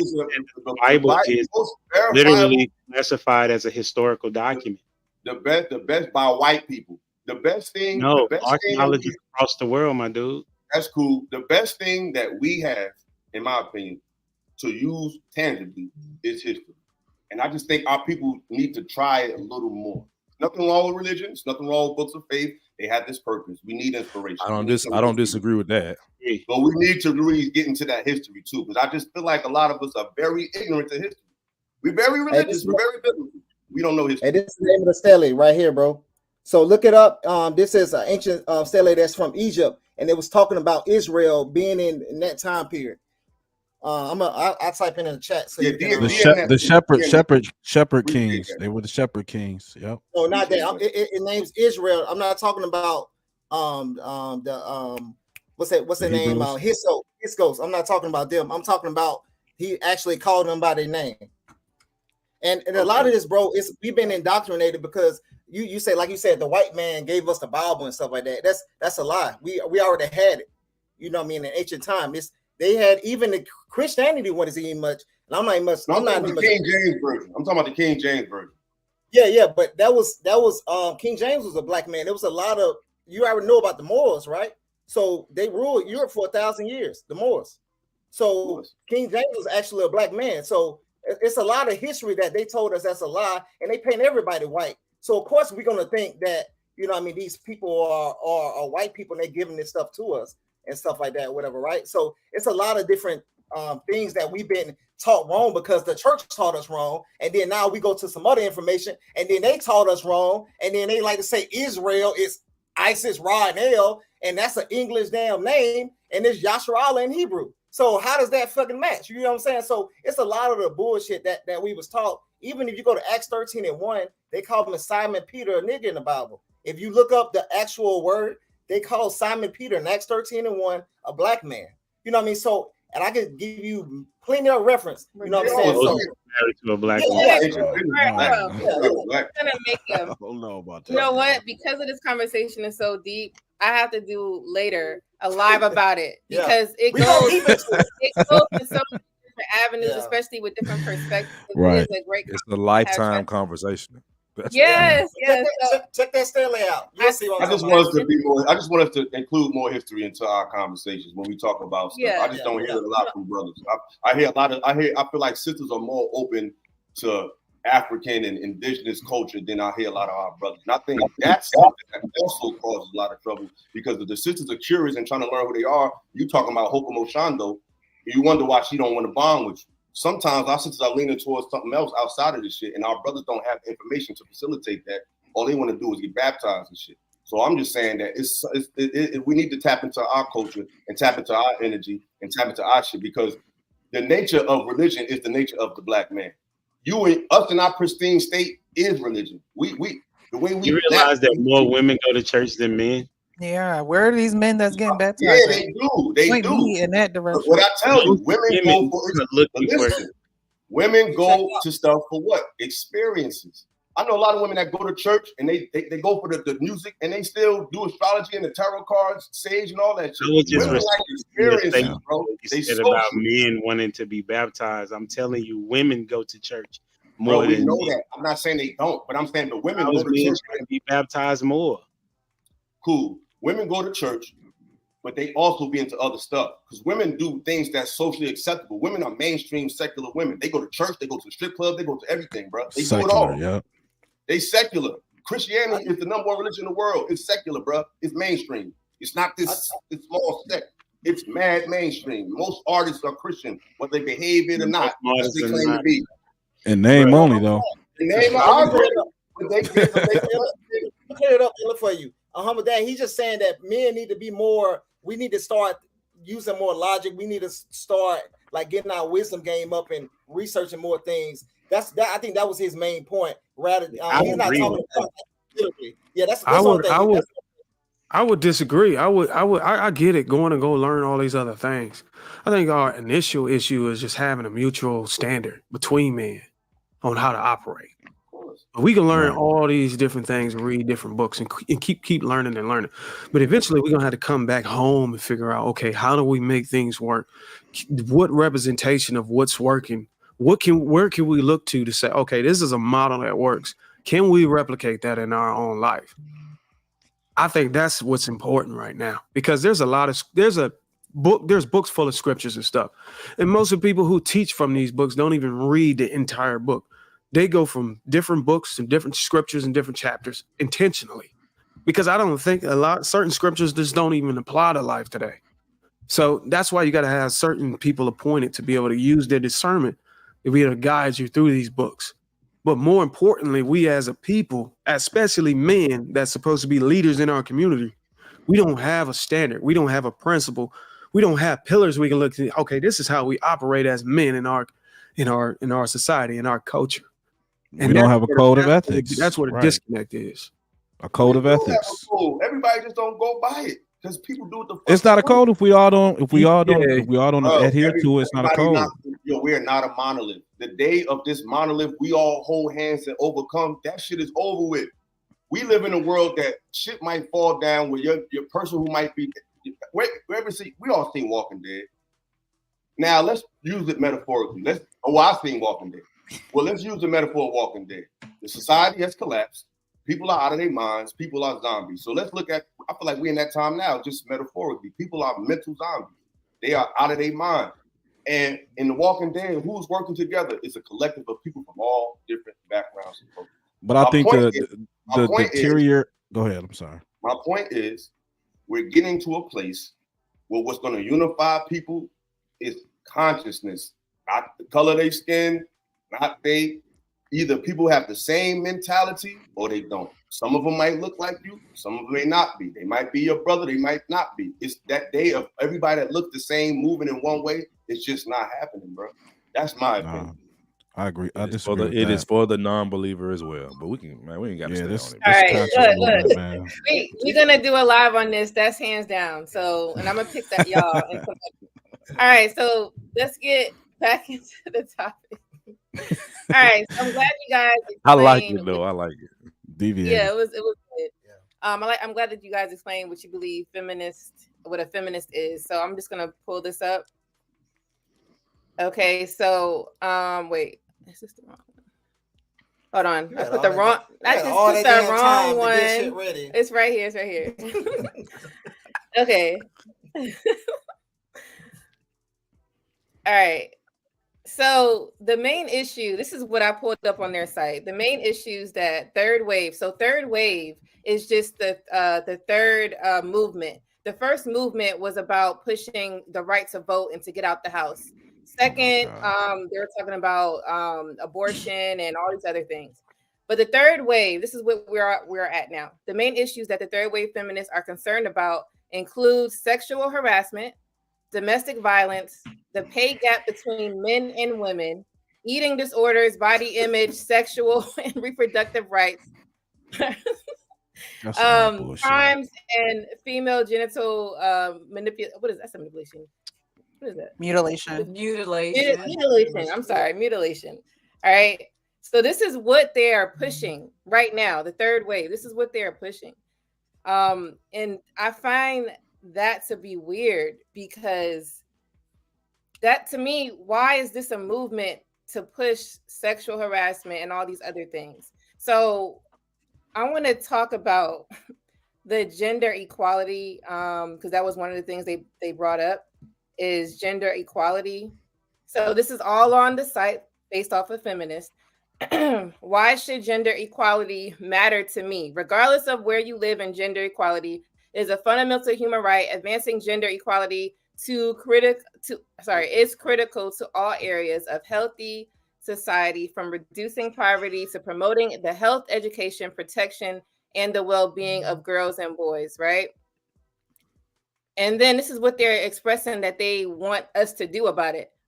If you are a girl, you can stay in school, help empower your female classmates to do the same, and fight for your right to access sexual and reproductive health service. If you are a woman, you can address unconscious bias and implicit associations that form an unintended and often an invisible barrier to equal opportunity. All right. And at the bottom, it says, if you are a man or a boy, you can walk alongside a woman and girl to achieve. So they didn't really include the man. They're just saying, hey, if you're a man, make sure you help them out. So it's just, that's what they're talking about. Sexual harassment, gender equality, and a pay gap. This is what they're trying to push. This is what feminists, this is what it is. This is what it means. So what do y'all think about that? Like, I can say mine, but I'm gonna say mine's at the end. From what y'all got, what do y'all think about that? I'll start with one country cookie. Do you think it's needed? Like, do you think it's needed? That's my bad. No. I think there's levels to everything. I agree with everybody on the panel. Like it was saying, there's history to it, and apparently it has evolved to where they're being there. You know, when they use the term that you reaching at this point, like I feel like they're reaching, like for things that should be understood under just being a human being, but they're creating problems that don't necessarily exist. For instance, like the Me Too movement and women falsely accusing men of crimes and stuff like that, and not ending up in jail. You know, those sexual harassment and all those. Don't remember, report it. Like it may be. I just don't remember. I'm not victim blaming. All I'm saying is, when you're reaching and just looking for problems, when the problems that you originally started the foundation on have already been corrected, and you just can't stop, and you keep going, and you keep looking for problems, and you keep looking for a reason, then it turns into terrorism and forget man, and we only need y'all to help us prove our point type situation. So that's what it sounds like to me. It sounds unnecessary, and it sounds borderline psychotic. Listen, if we going in turn, or we can go out of turn, right? Go out of turn. Go ahead. I'm gonna try to think. I'm trying to be genuine. What not disingenuous, but genuous. Whatever you want to call it. I think it all depends. I think it's subjective to the type of group, to the group that's needs it. I think it depends on whom these circumstances that was in the list: sexual harassment, domestic violence, who's being impacted. I mean, for me to sit here and say that it's not necessary would be disingenuous, because it's not impacting me. So it's all subjective to the group it's impacting. For example, I think Mr. Lego had a conversation last night about Black women asking men to make more money. And philosophical was a critical piece of that conversation. And it's almost like a lot of the men who complain about it are the ones who are impacted. They might not make a lot of money. But if you ask this conversation to men who earn maybe 90,000 or more, 100,000 more a year, and they say, "Yeah, man, we don't. That's okay. You can ask a man to make more money." It's not going to impact them as much because they already making that much. But there's guys that's making 20, 30, 40, 50, 60,000 that's going to say, oh, that's going to look at that maybe insulting. And in some cases, that philosophical said, you shouldn't tell another man or a person what's good for them in their life. So if we're talking about somebody who's suffering from domestic violence and they're getting beat and they want to be able to push feminism in a way where the movement attract services or help or assistance to people who are being harmed in the households. I can't sit here and say that, nah, we don't need that. I think there's sections within feminism that's most definitely needed, but then I think there's a side that's radical. I think there's a side that has an agenda to be able to blend the male and female equality on a level to where it breaks down the entire society. And that's going to take you down a rabbit hole, a whole bunch of other stuff, but I just try to be real short with it. That's true. Like I get that perspective, but here's where I'm annoyed with it. It's how long do we gotta like talk about that? Like if for so long we have talked about women being abused. Let you mention anything about a man having to protect himself against a woman. Like I went on the panel the other day where I talked about being cheated on, right? And when I mentioned being cheated on, immediately the response from women was, "What did you do?" And it's like, and I'm not even saying they like really wrong for saying it, but the issue that I have with these movements is it to me it rings as people are trying to get back gang, like get even. Like they're trying to get even with something. I'm not saying domestic violence doesn't exist, but the way it's pushed and propagated, it's one way. So it gets to a point where it's not that I'm empathetic, I'm not empathetic, but it's like, bro, women ain't just walking. There are hundreds and thousands and millions of women just getting beat when they go to Circle K, my boy. It's not happening like that. Like that's how they're dressing it up. It's how they dress it up. That's the problem I have. You absolutely right, 5100, and I'll do you one even better. There's a story called Killer. There's a Netflix documentary called Killer Sally. She's a white girl who married a black man. They were both bodybuilders. The dude was Mr. Olympia one time. They was out in California. She was a very, very strong woman, and her husband would hit her, and she'd end up shooting the guy and killing him. In court, they said that she was a battered woman, and they were trying to argue the fact that she's not a battered woman because she's very, very strong. She's stronger than the average man, and they were trying to argue that, look, this woman should get 35 years to life, but she ended up getting 20 years and then parole, or 25 years because it was premeditated. Right. Yeah, because they had a psychologist come in there and deem her a battered woman based on the male and female gender. And what I'm saying is, amidst all of this feminism and the movements to try to make it an equal playing field, none of these movements are trying to undo the things that are unequal on behalf of the women.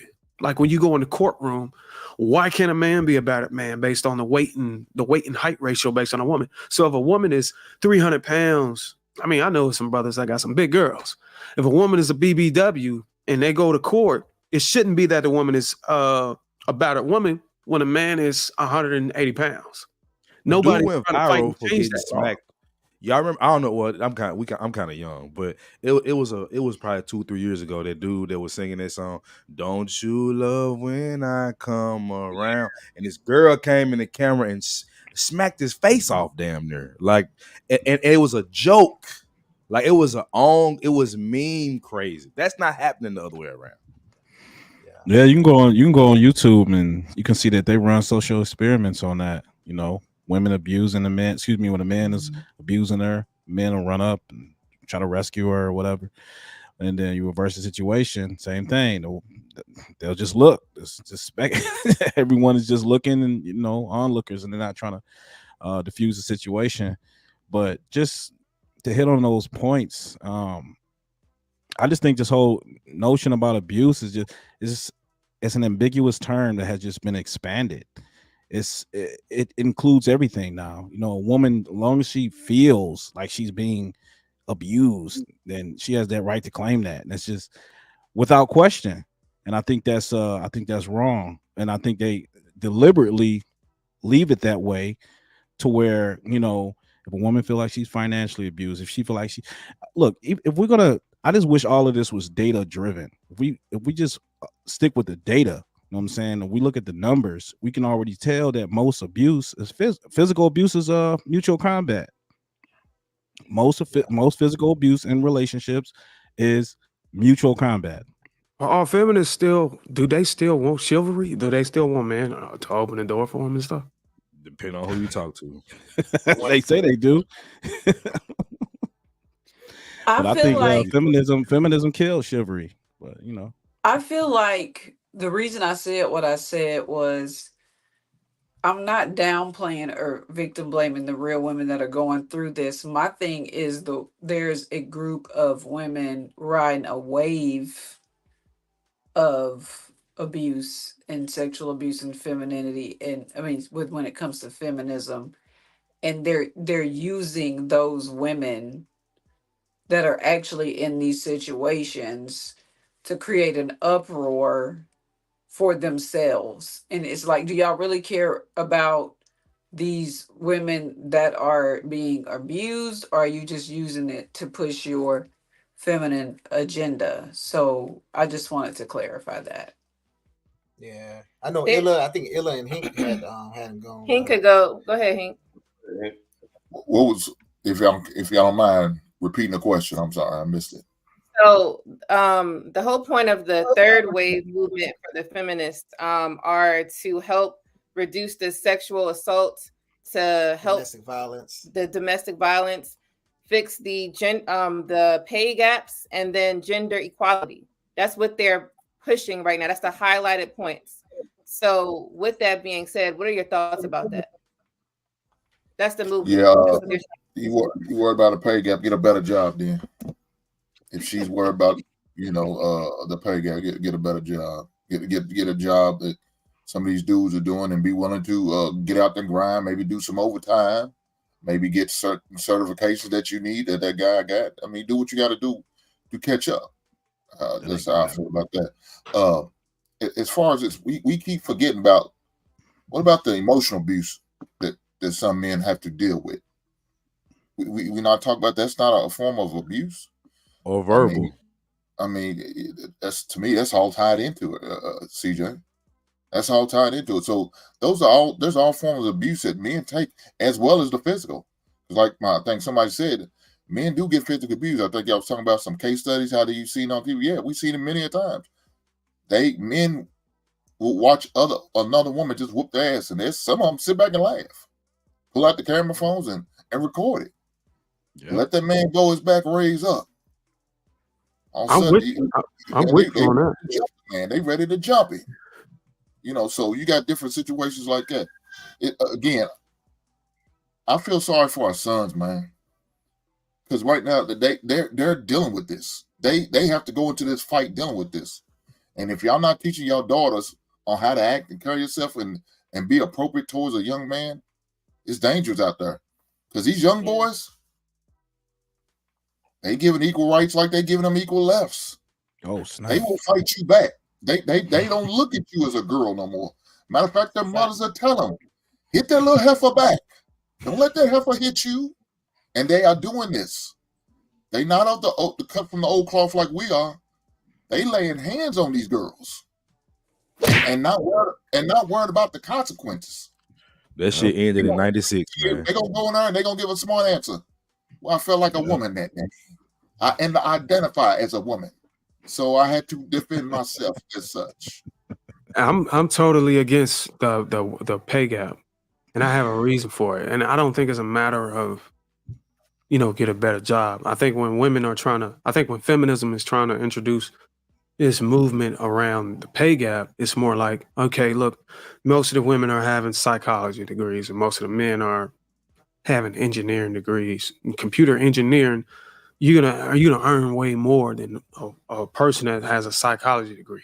And I think what the pay gap is going to do is put both careers on the same pay scale, which is unfair. I think somebody who's a computer programmer or a software developer is justified to earn starting at 90,000, coming in up to 250,000 a year, versus somebody in a psychology or a therapist or something like that coming in maybe at 60,000. I don't think there's no justification to make those even. So I'm totally against that within that movement. That's affirmative action right there. 1-on-1. Go ahead, Ella. Go ahead, brother. Ella and went. Yeah. Go ahead, Ella. So we talking about equality, right? We're talking, yeah. So they're pushing gender equality and the sexual harassment and pay gap. That's what they're trying to implement change on. See, my thing is they keep using this word equality, and it's like, but they don't want to live up to what that means. Equality means equality. That means equal accountability and responsibility as well. And they don't want that. They want equality, but they still want you to do the lion's share of the earning. Like a lot of people, they feel like when I speak against, like if I say to a woman, hey, you shouldn't tell a man he need to make more. It's not that you shouldn't want more. It's that these women fought to be equal. So be that. You know what I mean? If you want a man that makes more, go be with the man that makes more. Don't come down to a person that makes what you make or similar to what you make and tell him that's not enough. Because to that man, you should try to go 50-50 with that man. Because I think women, if you want to take the equality route, then you put half the rent, I put half the rent. And to me, that's better because that's really equality. You know why? Because a lot of men, when they get divorced, what do we say? Well, she wasn't really shooting in the gym. I built this by myself. So if a woman puts in half of the equity, guess what? When you divorce me, you will have the right to take half because you put in half the fucking work. So it's like a relationship is like an investment property, but these women not putting equity in. So are you saying? So you're saying a woman who don't put half of the resources during the marriage has no right to ask for half at the end of the marriage? If I build something, bro, from the ground up, and it was already running, I'm earning a high salary based on my business, my ventures. Before she meets me, and we split, and she takes half of that, that doesn't make any sense. Okay, I get it. What happened between because you skipped a critical time period. So the time you met her and married from the time you divorced, what happened between it? Did y'all intermingle y'all funds and y'all resources? That's what I'm saying. If that's the case, if you have joined as an extension of my investment, then you have some equity. I'm talking about women who just show up and just say, I'm pretty, I'm sweet, I'm sexing you crazy, I'm looking good.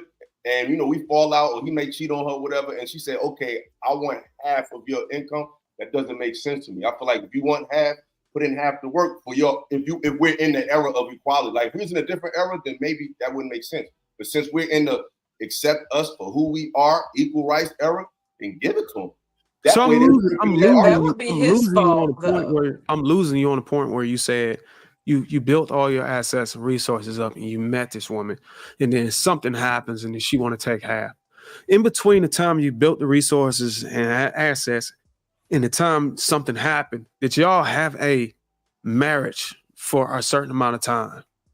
That's what I'm trying to figure out. I'm trying to figure out what scenario are you trying to pick? To me personally, I don't care what scenario it is. Because it's a relationship, but your relationship has nothing to do with what I built economically. You can benefit from that in the relationship with me, but you can only access what I built through a relationship with me. So how are you able to take that away from me when that relationship ends, when what I built was built prior to a relationship with you?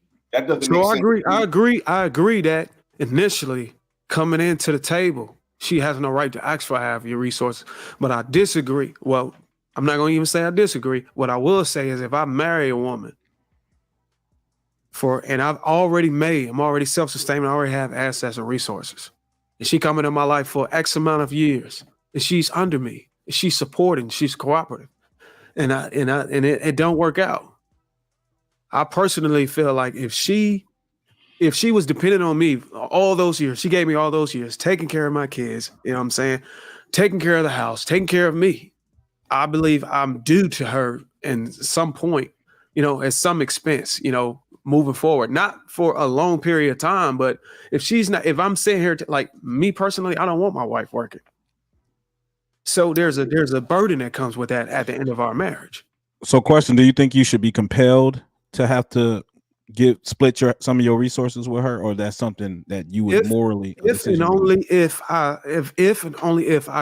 demand her to be a stay-at-home mom and take care of my kids and take care of me and support me For me to personally intentionally disqualify her from building her own finances, her own self-sustainment, and to serve me, and then the relationship fail. Yeah, I feel like I'm obligated to be able to make sure she get on her feet after that. Why don't you stay together then? I mean, if we can stay together, then that's cool. But if it don't work, in most cases, and a lot of these cases don't work out. So if it don't work out, then what do? You just say, look, you done gave me 15 years, sacrificed 15 years without going to go and obtain any degree, any certifications, any qualifications to be able to go out and sustain life after me. You know, that's kind of that's very idealistic, because most women, when they meet with men, they already got a career. It ain't too many women walking out of their mother's house into a man who got $100 million. Well, I was talking about a specific scenario. That's why I was saying, like me personally. That's not a relatable one. I'm talking about most women have a career when they meet a man. Most women have a job. But there's a lot of guys that don't want their women to work. That's different. That's a different conversation. We're not talking about I can afford to take care of you despite you working. That's something else. I'm talking about you're already working. You're bringing up a woman who don't have anything, and she just came to you and you provided everything. And when she leaves you, how many of that? How often does that happen? Oh, okay, I get what you're saying. So you're talking about a woman coming in that has her own. I'm talking about most women in society already are working. There's not women walking around just beautiful like Ariel on the beach, and men are just saying, "Come with me." No, most women have. I'm gonna have to look at the statistics on it. I don't think most women are walking around self-sustaining. 72% of black women are in the workforce. Well, I get it. They're in the workforce. But I'm talking about self-sustainment. You can be at Wendy's. That don't mean you self-sustaining. You know what he mean, man. Exactly. You know what he mean, bro. That's what we do, man. Stop this shit. You know exactly what he mean. He pulls out. You know, he used his Professor X shit. You know, I get it. But my question is, are you? I mean, so after that divorce, are you going? Would it then be adjudicated in a courtroom, like through a court system, or would this be an arrangement that you would have with her? If you guys, this is all. Everything that I'm talking about is premarital. Agreement is already lined up, even all the way down to the things that I want in the bedroom. You know, all that stuff can be put in the marriage contract, premarital agreement. All the things I want, you can do this postmarital though. By the way, this ain't got to be just premarital. A lot of people sleep on that postmarital agreement. Yeah. I got a question for you though. What if she cheating on you? And that was the reason why y'all got a divorce. Yeah. Would you still feel obligated to take care of it? I'm sure that's in there too. Because then that's one of the things. That's one of the things within the agreement that disqualifies all that. I was trying to make sure you weren't trolling us. I was just trying to make sure you weren't trolling. If she said she wasn't happy, she wasn't happy. If she wasn't happy, if she wasn't happy, that don't allow her. You saying if you fucked up and caused a split, then you obligated to take care of it. If you messed up. Okay, that's different. Okay, yeah, facts. Okay, all right. So if she wanted to leave, it has to be. I'll have to be the one that broke the vows or broke the agreement in order for me to be. A lot of women are leaving men just because they feel like. You think they graduated from marriage. That's part of it. If she leave because if she just don't want to be here no more, wasn't happening, then she's disqualified for any of the resources afterwards. Bro, people leaving for graduation. I graduated from the marriage. So you structure it in a way where you keep it in, you make it an incentive to stay within the marriage. This and whole if you don't want to be in it, then you just don't get your. It's more like an inheritance. Like if you don't want to be in it, you don't get anything out of it. Do you believe it puts me on a line to make sure I'm doing everything right. Do you believe in getting married through the state?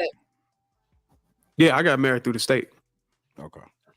Me too. So I wanted to pull up a clip real quick. This is going to talk about having kids or not. Kids. I'm not having kids. What you mean you're not having kids? I'm not having kids. That's what you was born there to do. No, I'm not. Why would you not want to have kids? Why would I? I'm asking you. I want to have kids. I don't see any benefit. For giving somebody life? You have a kid and your life becomes about the kid. I want my life to be about me.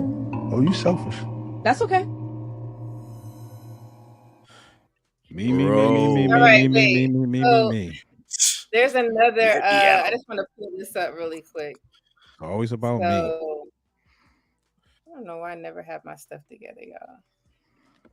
Listen, all right. So she doesn't want to have kids, right? And that's fine. She's just one person that doesn't want it. But, you know, pushing the agenda saying you don't want to have it, you know, it's all about me. And, you know, people are watching that. You know, a young girl coming from her home, high school, going into college, saying, yeah, that's going to be me. She's pretty. She has her stuff together. I don't want to have kids either. And that's what's being pushed to young people. Older people, they already made up their mind. But at the same time, it's kind of like, why would you share that, knowing that women are here? Obviously, they're put on the earth to have children. We're the only ones that can do it. So it's not like anybody else can do it, then we could share it. But we're the only people that could do it. So it's kind of like, why do you think women are not wanting to have kids today in this feminist movement? They're aborting their children, and they're like, I don't want them. So why do you think they're doing that? And they push this to each other because the misery loves company. But I think they don't want to do it because, I mean, a lot of women today are narcissists. They can only think about themselves. What they have these hedonistic pursuits. They only can think about the now, the moment, right now. They can't think ahead. What's going to give them that ultimate fulfillment, that purpose, that meaning? And very often you can find that in family and children. So I just think that you know, again, back to this propaganda, this feminist propaganda that's been literally inculcated in since our grandparents to Gen Z, Gen X to millennials to Gen Z. I just think it's more prevalent, and I don't know. I don't see it turning around, to be honest. No shade to the men. I feel like it's deeper than what she's actually saying. I feel like she is selfish, but I think that in today's society, with the aesthetic being the way that it is, that a lot of women are like, oh, what I hear, like, oh, I don't want to ruin my body, and I want to do this, and I don't want to do, and I just want to keep the way that I look, and kids ruin you, and blah blah blah blah. And that's still selfish, but I think it goes a little bit deeper than just, oh, can you become the child? It's more or less, I want to stay fine for these men that's paying my bills type situation. I'm just saying. Go ahead, Ella. Go ahead, bro. I agree with her 100%. I feel like sometimes men, we could be a little touchy sometimes. Like, I don't know the full context of what she said, but a woman ain't got to have your baby. Like, she don't have to do that. Like, that doesn't taint her morals. You know what I'm saying? You don't have to do that. Just like a man don't have to have children. It's an option if you want to do that. But children are a lot. They do come with a lot of energy, and they do take a lot of focus. And some people want to live life. That don't mean they just wild and crazy. Like, everybody is not, like I keep saying, everybody not a monolith, man. In today's time, individualism can be monetized, whether we like it or not. People are getting rich from being beautiful. You know, you can make money off of your looks forever. We live in an age where your individuality, your selfishness can actually monetize you. So if someone wants to maintain that for themselves, like I said, I gotta hear more context of it, but that doesn't diminish her value as a woman. Like, people don't have to have children. You can really live. We need the cool auntie. You need the cool uncle. Somebody gotta be free. If everybody got, who gonna hang with the cool auntie? Like, everybody can't be the king. Everybody can't be the prince. Everybody can't be the business. We need diversity. So I think sometimes, based on the environment we're in, when we hear that, we get triggered and feel like, oh, she don't want to submit to a man. I know some women that's very submissive who just don't want children.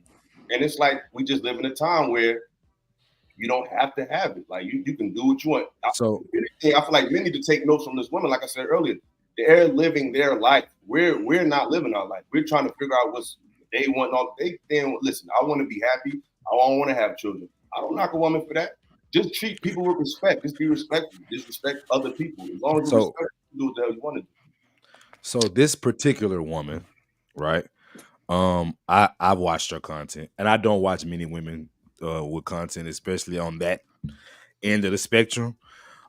She's saying that, and I didn't see this episode. I haven't never watched the full episode of what she's done, but I would say with this woman, she is absolutely what you're saying women are not. Like she's that feminist woman that would say you don't need to have a man's child to be valuable. Now I get that. That's true on its face. But when you watch her content, when you watch women that are kind of like in the same stratosphere as her, that is their message, bro. And that's why it's problematic. It's not that you have to have my child. I'm not forcing you to have my children, but they're making it as if this is something that is horrible. That's what they do. Being bonded to a man, That's terrible. That's terrible. Yeah, that's what I'm saying. Like that's really the problem. Go ahead. Yeah, that's what I was gonna say. I'm gonna show you after I show you this, then Precious, you could go. So to answer the question, the reason why I brought it up is because this is the reason results of women getting abortion. They said the most where does it say? The reason most frequent cited were that having a child would interfere with a woman's education, work, or ability to care for dependents. 74%. Okay, 74% is a large number. That she could not afford a baby is 73%. And then at 48%, that she did not want to be a single mother or have relationship problems. So this is why it's a problem. 74% is kind of getting away from it. It's not like it's a small. Go ahead, Precious. I was gonna say, for one, a child binds you to a man, whether you're with him or not. You still got to deal with the man, right? And with women who want to focus on their careers and going back to school to get the whole alphabet behind their names, they feel as though a child would take away from that time, the effort. Also, when you have a child as a woman, you become different. Like you just have a different awareness about you. You have more of a nurturing spirit about you. So my only concern about that is the man, if she ever decides to be with the man and settle down with the man, is where is she learning how to take care of that man? Like you have to study your man, you have to know what he likes and things of that nature. But without the mothering aspect or outlook, it's almost like you're cold. Like you just don't know how to take care of others. And it doesn't necessarily have to be a child per se or a man per se, but when you're a mother, you learn the responsibilities of taking care of other people and putting other people first. I know a lot of men say that they don't want to date a single mom, but a single mom has to, if she's a good single mom anyway, has to put the needs of her child before hers. Facts. You know what I mean? She has to be able to take care of her responsibilities so they're not out without a roof over their heads and things that they need and things, So I just think that when you become a mom, you just become a different type of woman. And with her never wanting to have children, she's never gonna be that woman, in my opinion. Can I just say something real quick? Yeah, go ahead. Y'all notice I've been saying it. I'm really kind of goated right now. Like if you listen to what she was saying, when he asked her, when he said you don't want to have a child, her immediate response was not to answer the question. It was to say, why should I? Like they have these type of women that she is. Exactly. Like it's really like I'm fucking voting with my uterus. Like I'm so anti-man that I'm not gonna have your kid. Like that's what that is with women like her. I'm not saying you have to have a child. Nope. I don't think most people just say stuff like that. But when you come in with that type of energy, you see what it is, bro. Yep. So she dragging that out, making it seem like that's goals. you know, and Right. she's trying to sell that to, and everybody can be like, ma'am, relax. It was a Popularizing it. question. Yep. I Exactly. think the man could have had a better response to why she should have kids, other than just bringing in life and her being selfish. I think my response would have been like, if I'm your fiance and I want to marry you, and these are the things I want.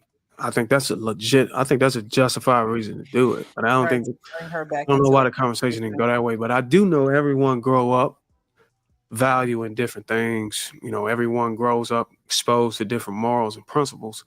And as long as you have a group of people who are disconnected and don't follow the same principles, you will see people embrace and value things that are not conducive to the growth of the people.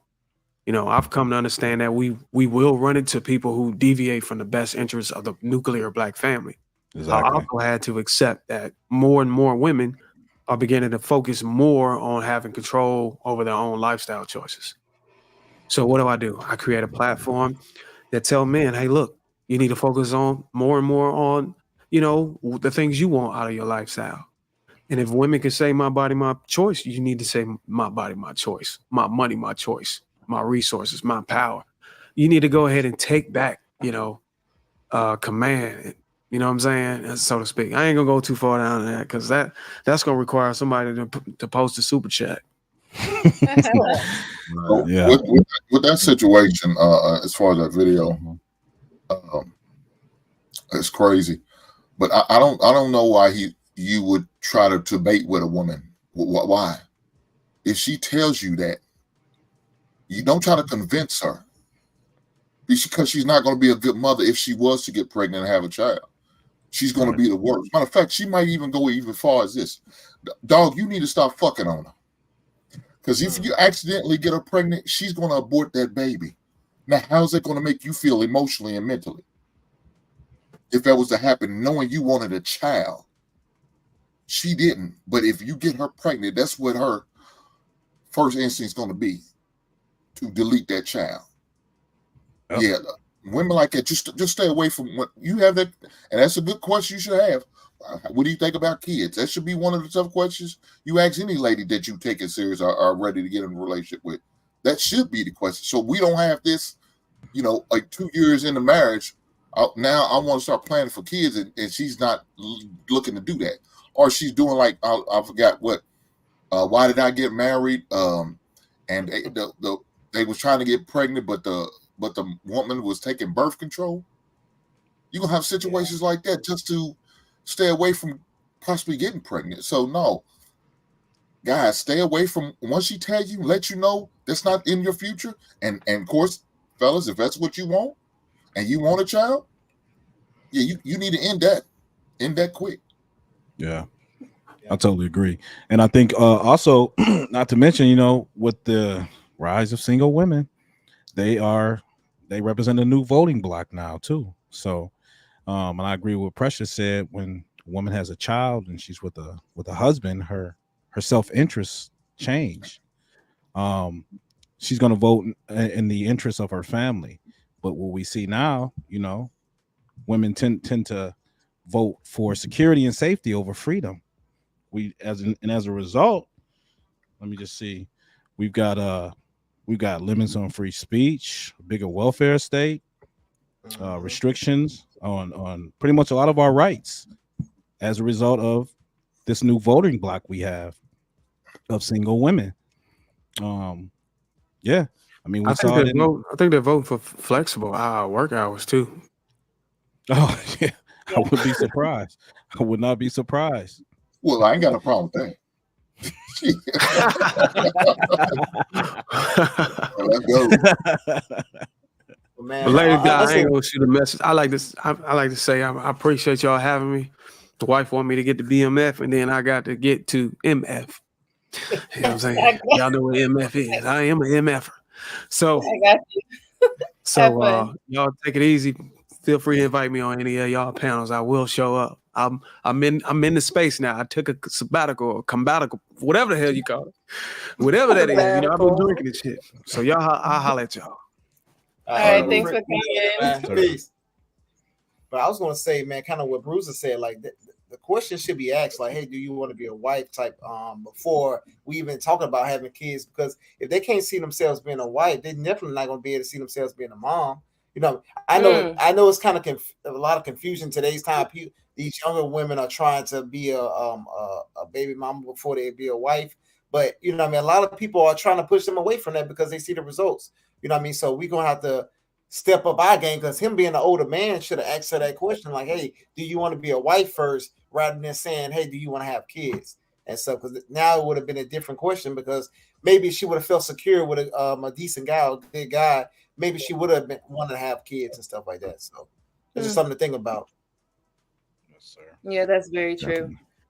The way she answered, I thought it was a dating show, and she was just like turning him down. It was so hostile. I was like, dang. Okay, sis, we get it. You know? Yeah, I mean, hey, she don't want to have kids. She don't have kids. I mean, look, she want to be a community concubine for the rest of her life. Let her do what she got to do. But I appreciate y'all having me on. I got a slide too. Yes, thank you. Thank you. Thanks yes, for coming. blessings for all y'all. Y'all take care. All right. Yeah, so we're gonna end soon. Didn't expect it to go this long, but I wanted to just bring up 2 more points, and then we all can head out. So another thing they were trying to push or stop was the sexual harassment. So I wanted to bring up this this here. So number of rape or sexual assault victims in the United States per year from 2000 to 2021. This was the only one that was the most updated. So it says that in 2021, 282,000 females were sexually assaulted versus the men 42. That's a large number to me, even though 282,000 is large, but this is also large. So my thing is, when it comes to them pushing this, even here, for some reason in 2012, 131,000 men and 200,000 women. This is a large ass number. So my thing is, why are they pushing so hard to prevent or stop the sexual assault when men are getting it too? Now, it's not as in much numbers as theirs, but it's still the same. You can't not include the man, just like for, you know, girls and boys who are getting sexually assaulted. Boys are getting sexually assaulted. It might not be as much as girls, but you still have to include them. So if they're trying to push this movement or equality, they're trying to push equality. Why are they? This, I feel like they hate men because they're not. Is there one for men? Is there one for men at all? Right.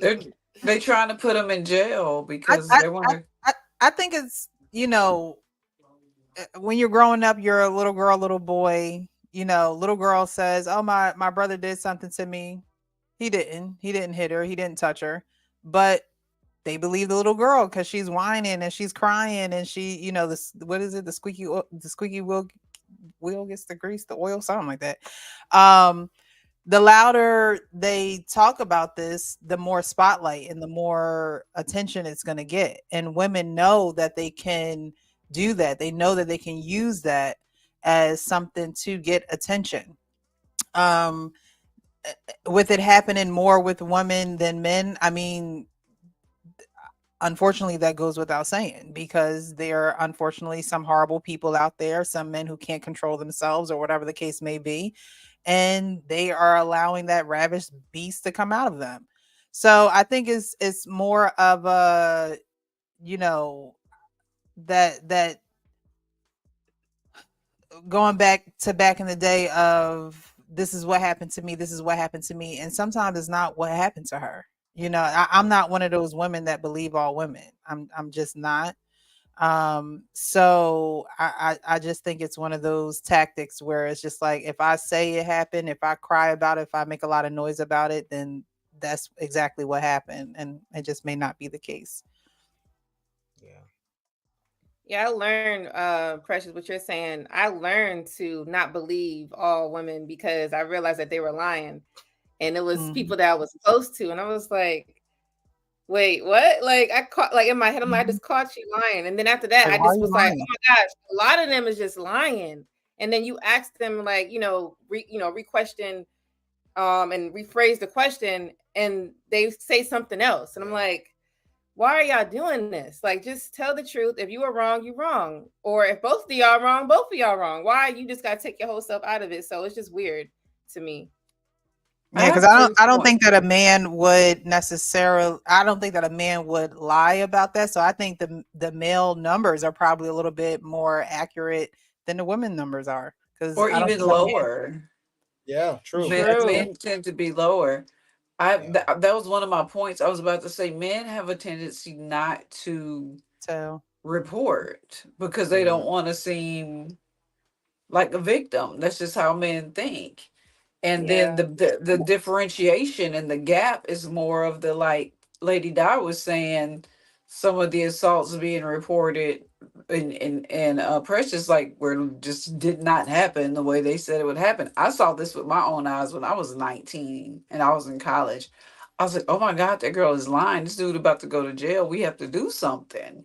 You know what I mean? So it's evil on both sides of it. And I just think more men should admit when they've been assaulted, so these numbers are balanced out, and that women that lie need to go to jail when they I get remember in caught. middle school. I remember in middle school, I seen this. I think it was in the 7th grade. They got caught in the closet, and she yelled "great" when he came out, and they was about to take him to jail, and then that's when she changed the story. You know what I mean? But luckily she told the truth. But her mom worked at the school too as well, so her mom was there. So what I mean, she was trying to say that type of stuff. And then I also seen when I got old in high school, what I mean, guys trying to get with the teachers and stuff like that. That's another thing that's not getting reported because that's something that's cool. You know what I'm saying? That, like, a guy's not going to stop. What I mean, his cat from coming in. So it's kind of crazy with that situation. But yeah. They don't realize they're victims at 15, 16 with this 30-year-old woman sexually assaulting them. Yeah. Well, not only that, but some situations where if you report it, you're gonna be shamed. You're gonna be shamed. They're gonna look at you like you go into the police precinct like, what do you mean she grabbed your junk? That's what she did, man. So I mean, just sexual assault. So, you didn't like it. You didn't try to make your move. It may not be about. He just was trying to report it, but he may feel a certain way because he's doing that. I mean, you have situations like that. So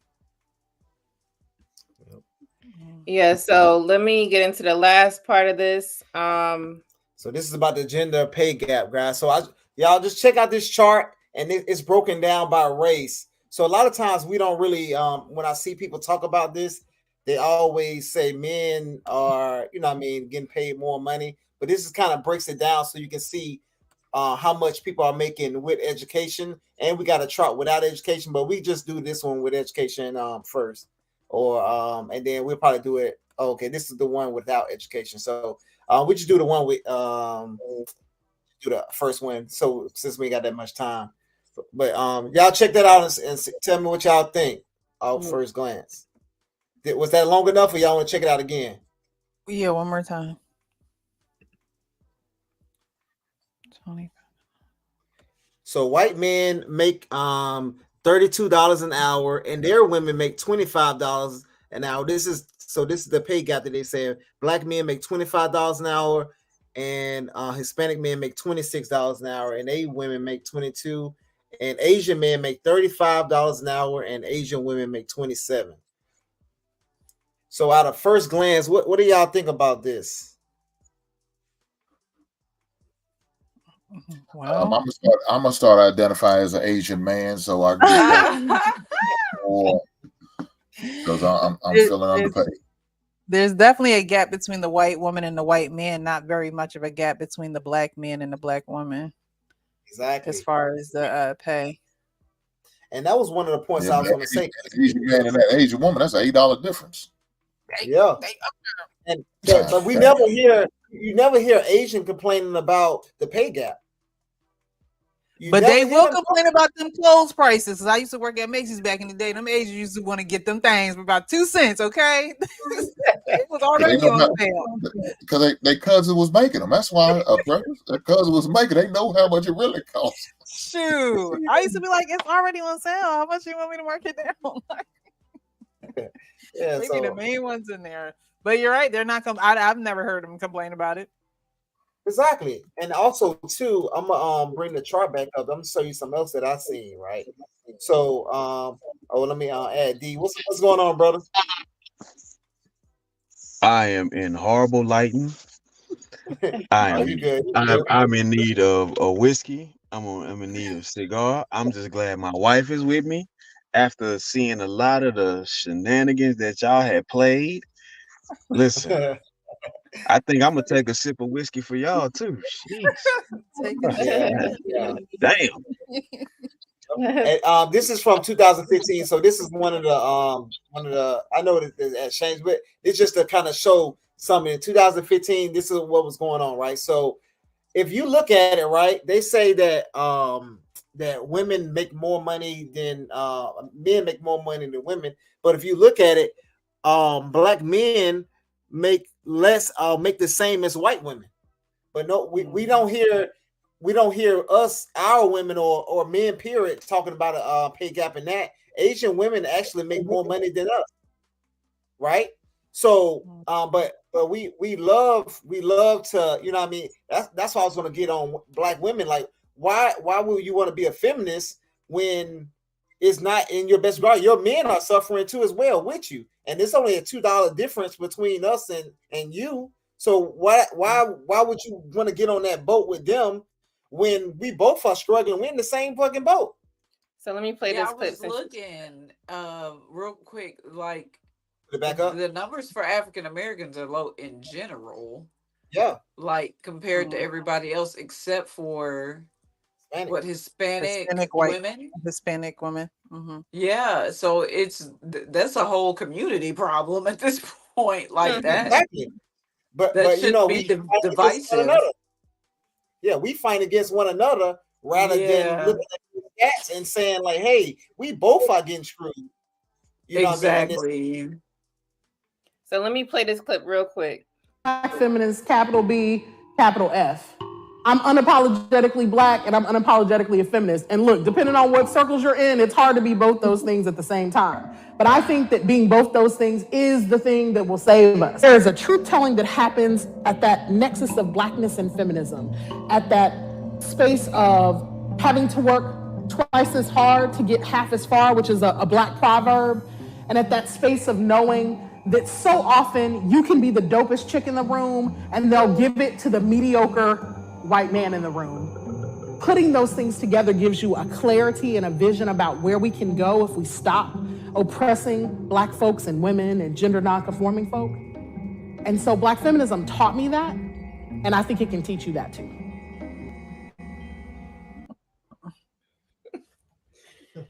Hey, would I be careful if I thought a wide back or big back, as my man did on the Breakfast Club? I knew you was gonna get out of line. Is that big back behavior? Too quiet. Yeah, exactly. That is big back behavior. Big back behavior. I don't look. She needs to see. The problem is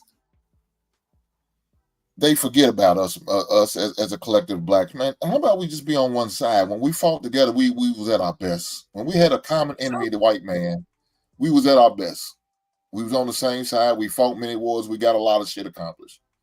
Now it's called divide and conquer, and we are getting little to nothing accomplished.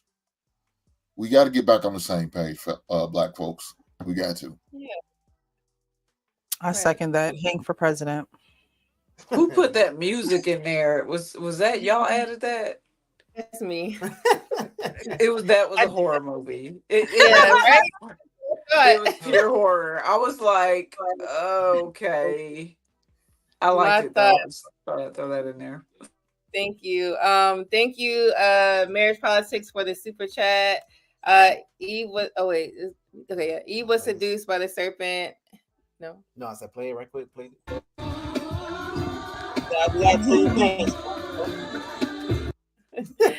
All right, so thank you so much for that super chat. And Marcus Evans, feminism is related to white supremacy. Yeah, and that's what it sounds like, man. Was that you, James, before your weight loss journey? That was me in my past life. I'm Okay. dark skinned at heart. Shoulders going and everything. Yeah. Right. Now you have some skin. Now you have I some didn't skin. want to. Now I got you. I didn't want to go into the conspiracy corner that I have on my show, but I definitely feel like feminism was a plant. I've always felt that way, even from the beginning. They were like, okay, if we could get these women to vote, they thought women were stupid. We could sway them in a way where we could get more votes. So let's give them the vote and then get the numbers, right? And then it becomes divisive, and then it comes man versus woman. And for some odd reason in the Black community, it affects us more because we're already dealing with relationship issues. But then here come the feminists, like the woman in the horror movie, um being even more divisive. It's just crazy to me how things are falling apart, and it's almost scary, you know what I mean? And we It's calling each other funny. broke. We making the same money. So, like, my bad. Go ahead, D. It's funny that you mentioned the plant role of it, because there was actually was she an editor, or she was a journalist for Cosmopolitan?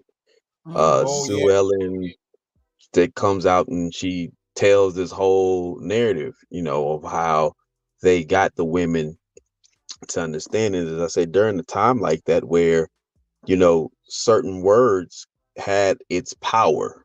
You can pull and manipulate a whole lot more easier through the pen back then. Now it's based on, well, James and Lady D said this, but you don't do the research. There is no reading taking place. So back then, the pen was really the truest pimp there was of all.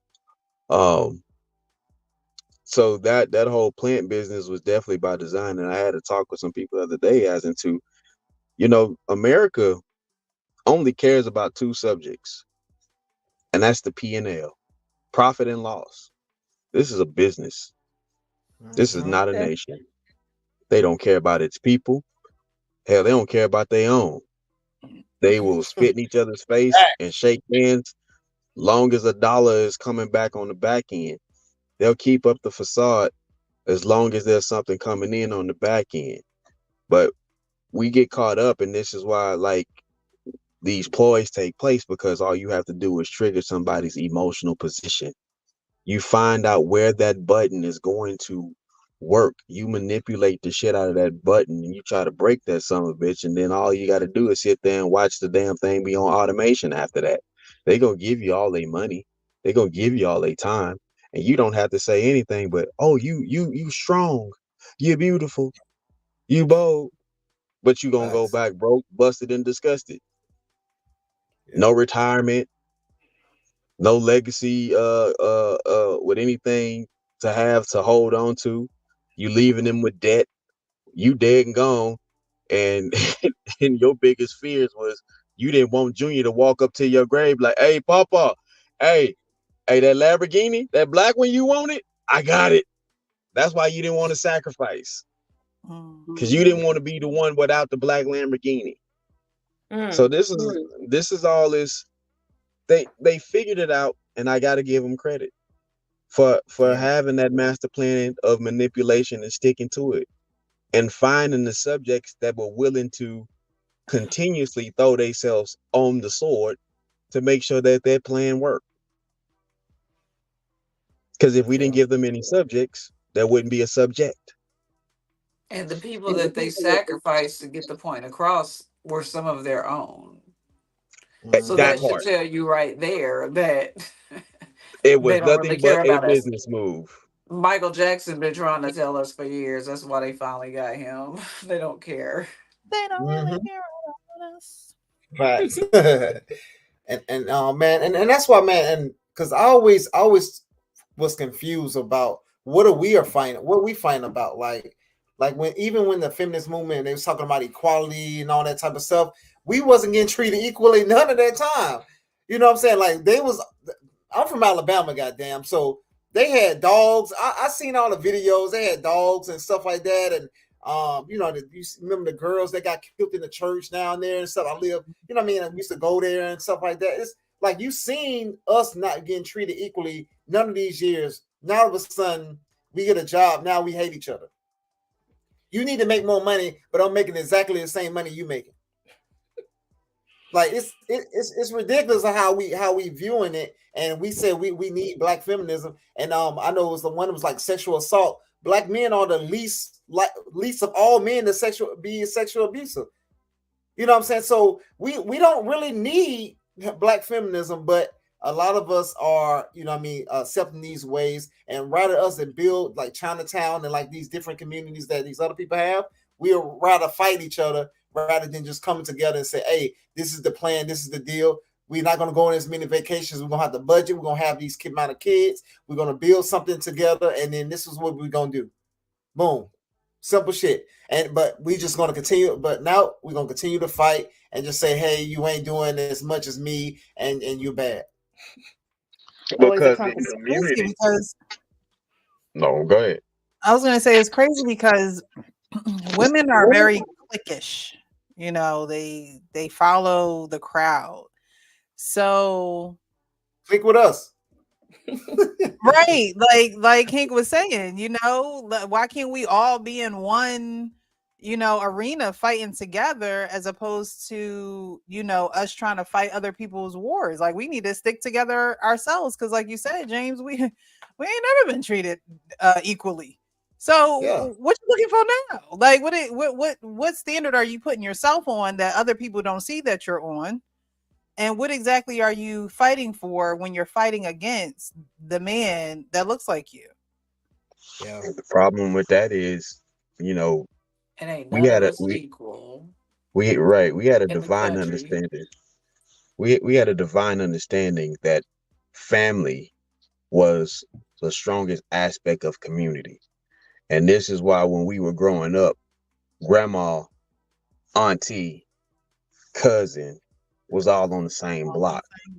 Mm-hmm.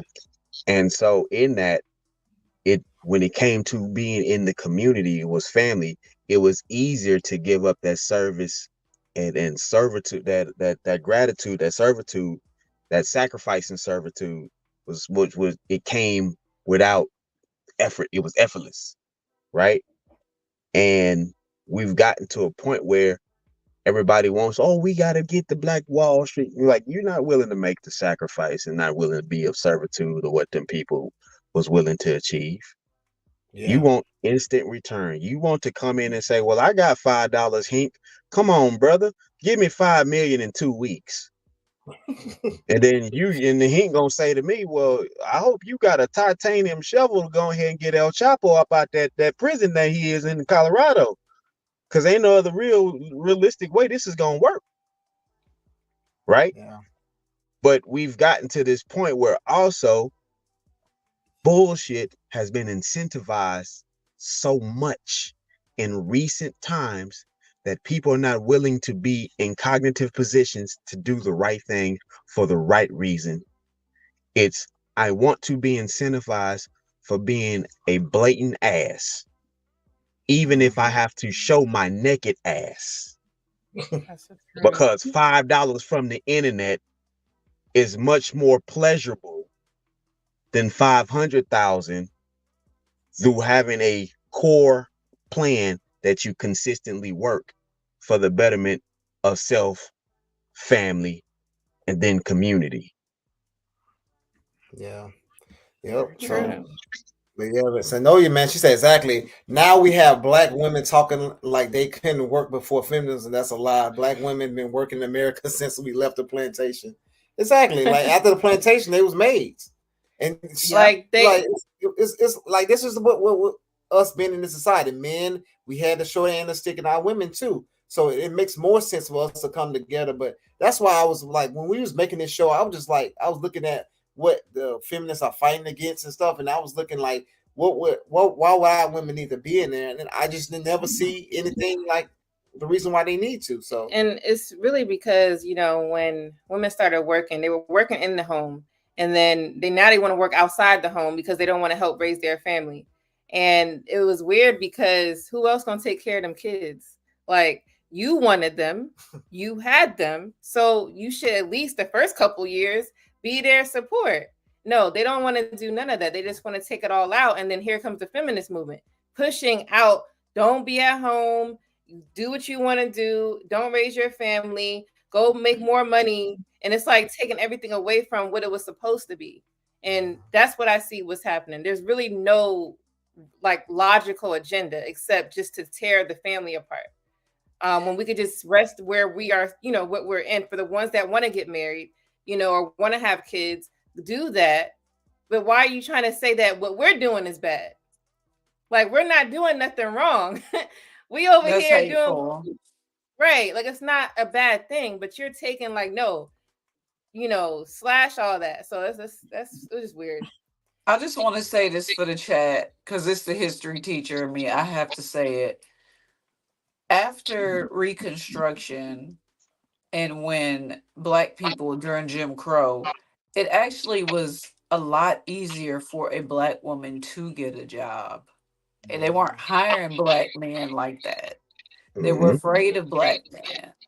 And they weren't going home talking about, Lewis, I need you to get more money. And they was doing whatever it took to survive. And I think that's the instinct that we have lost and have forgotten. We've gotten so comfortable in what we think is luxury that we forget that we should be a part of a team instead of being divided.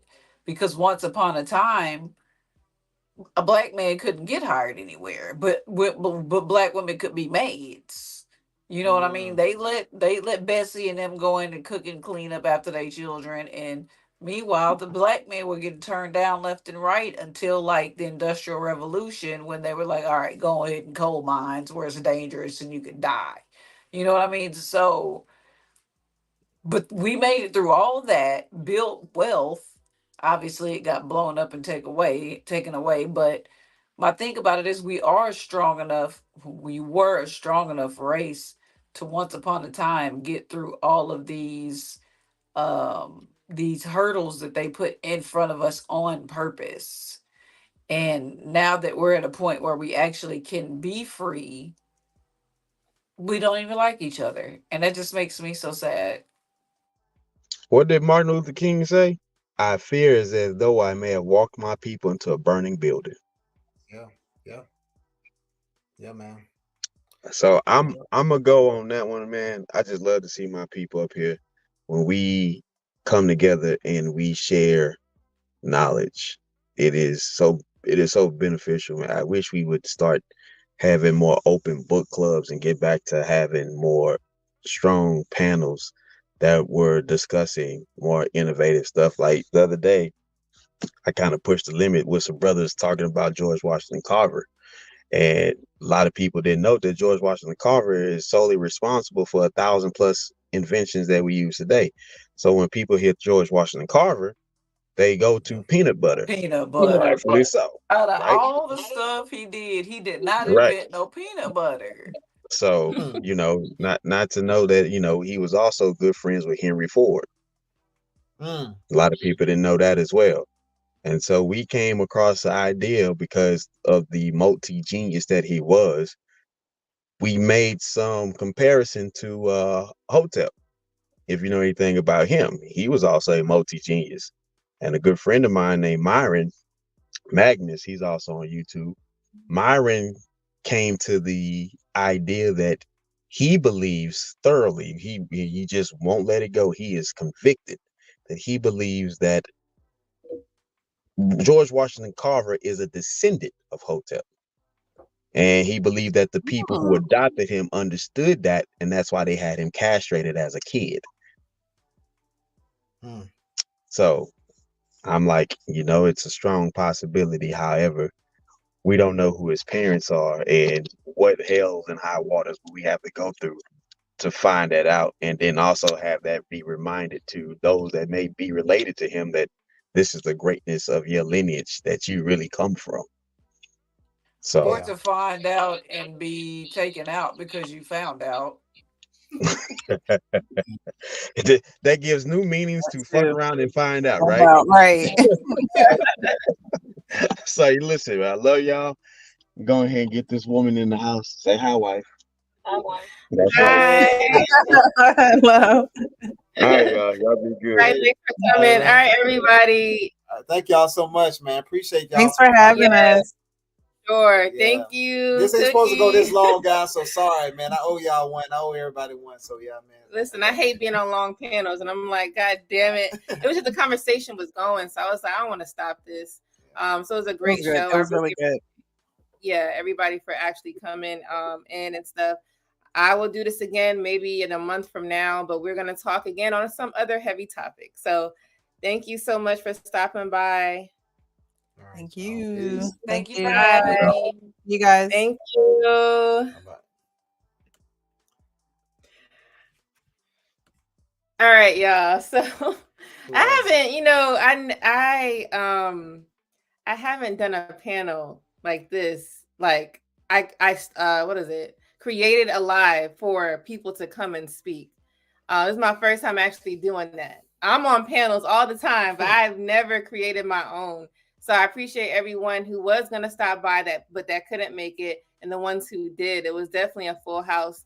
So yeah, we're gonna do this again for sure. I don't know what the next topic gonna be because that heated conversation earlier. No, it was actually good, man. And this is what we got to get back to. We got to get back to spreading knowledge, because a lot of times, a lot of us run from a gun and get hit by a bus, right?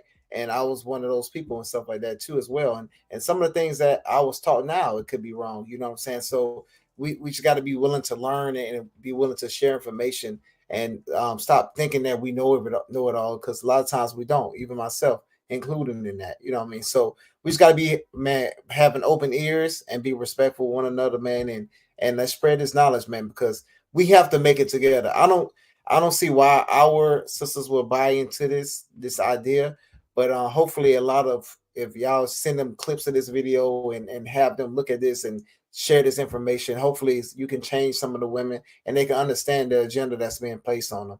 You know what I mean? So yeah, we got some other great topics that we're gonna talk about, because we didn't get into the, you know what I mean, the abortions and stuff like that, but we'll probably get into that another day, and some different perspectives on that too as well. So yeah, so make sure you like this video. Thank you for sending the super chats. Share this live, replay this live. It's, you know, necessary. You know, help us build our live viewers, you know, because we, you know, have a lot of viewers in other spaces, but you know, the live, they don't give us that lovely algorithm or whatever. So that's fine, but we're gonna keep pushing. So make sure you do that. Also, I will be on this. I can't even talk today. This might be risky. This might be risky show tomorrow. Okay, tomorrow I believe at 9 p.m. Eastern. So make sure you catch me on there and subscribe to his channel too. Subscribe to everybody's channel that was on here. I believe Big Bad Bull put their link in, and if not, they had their name. You could just find them on Instagram or on YouTube. Very dope panel, but yeah, we about to call it a night.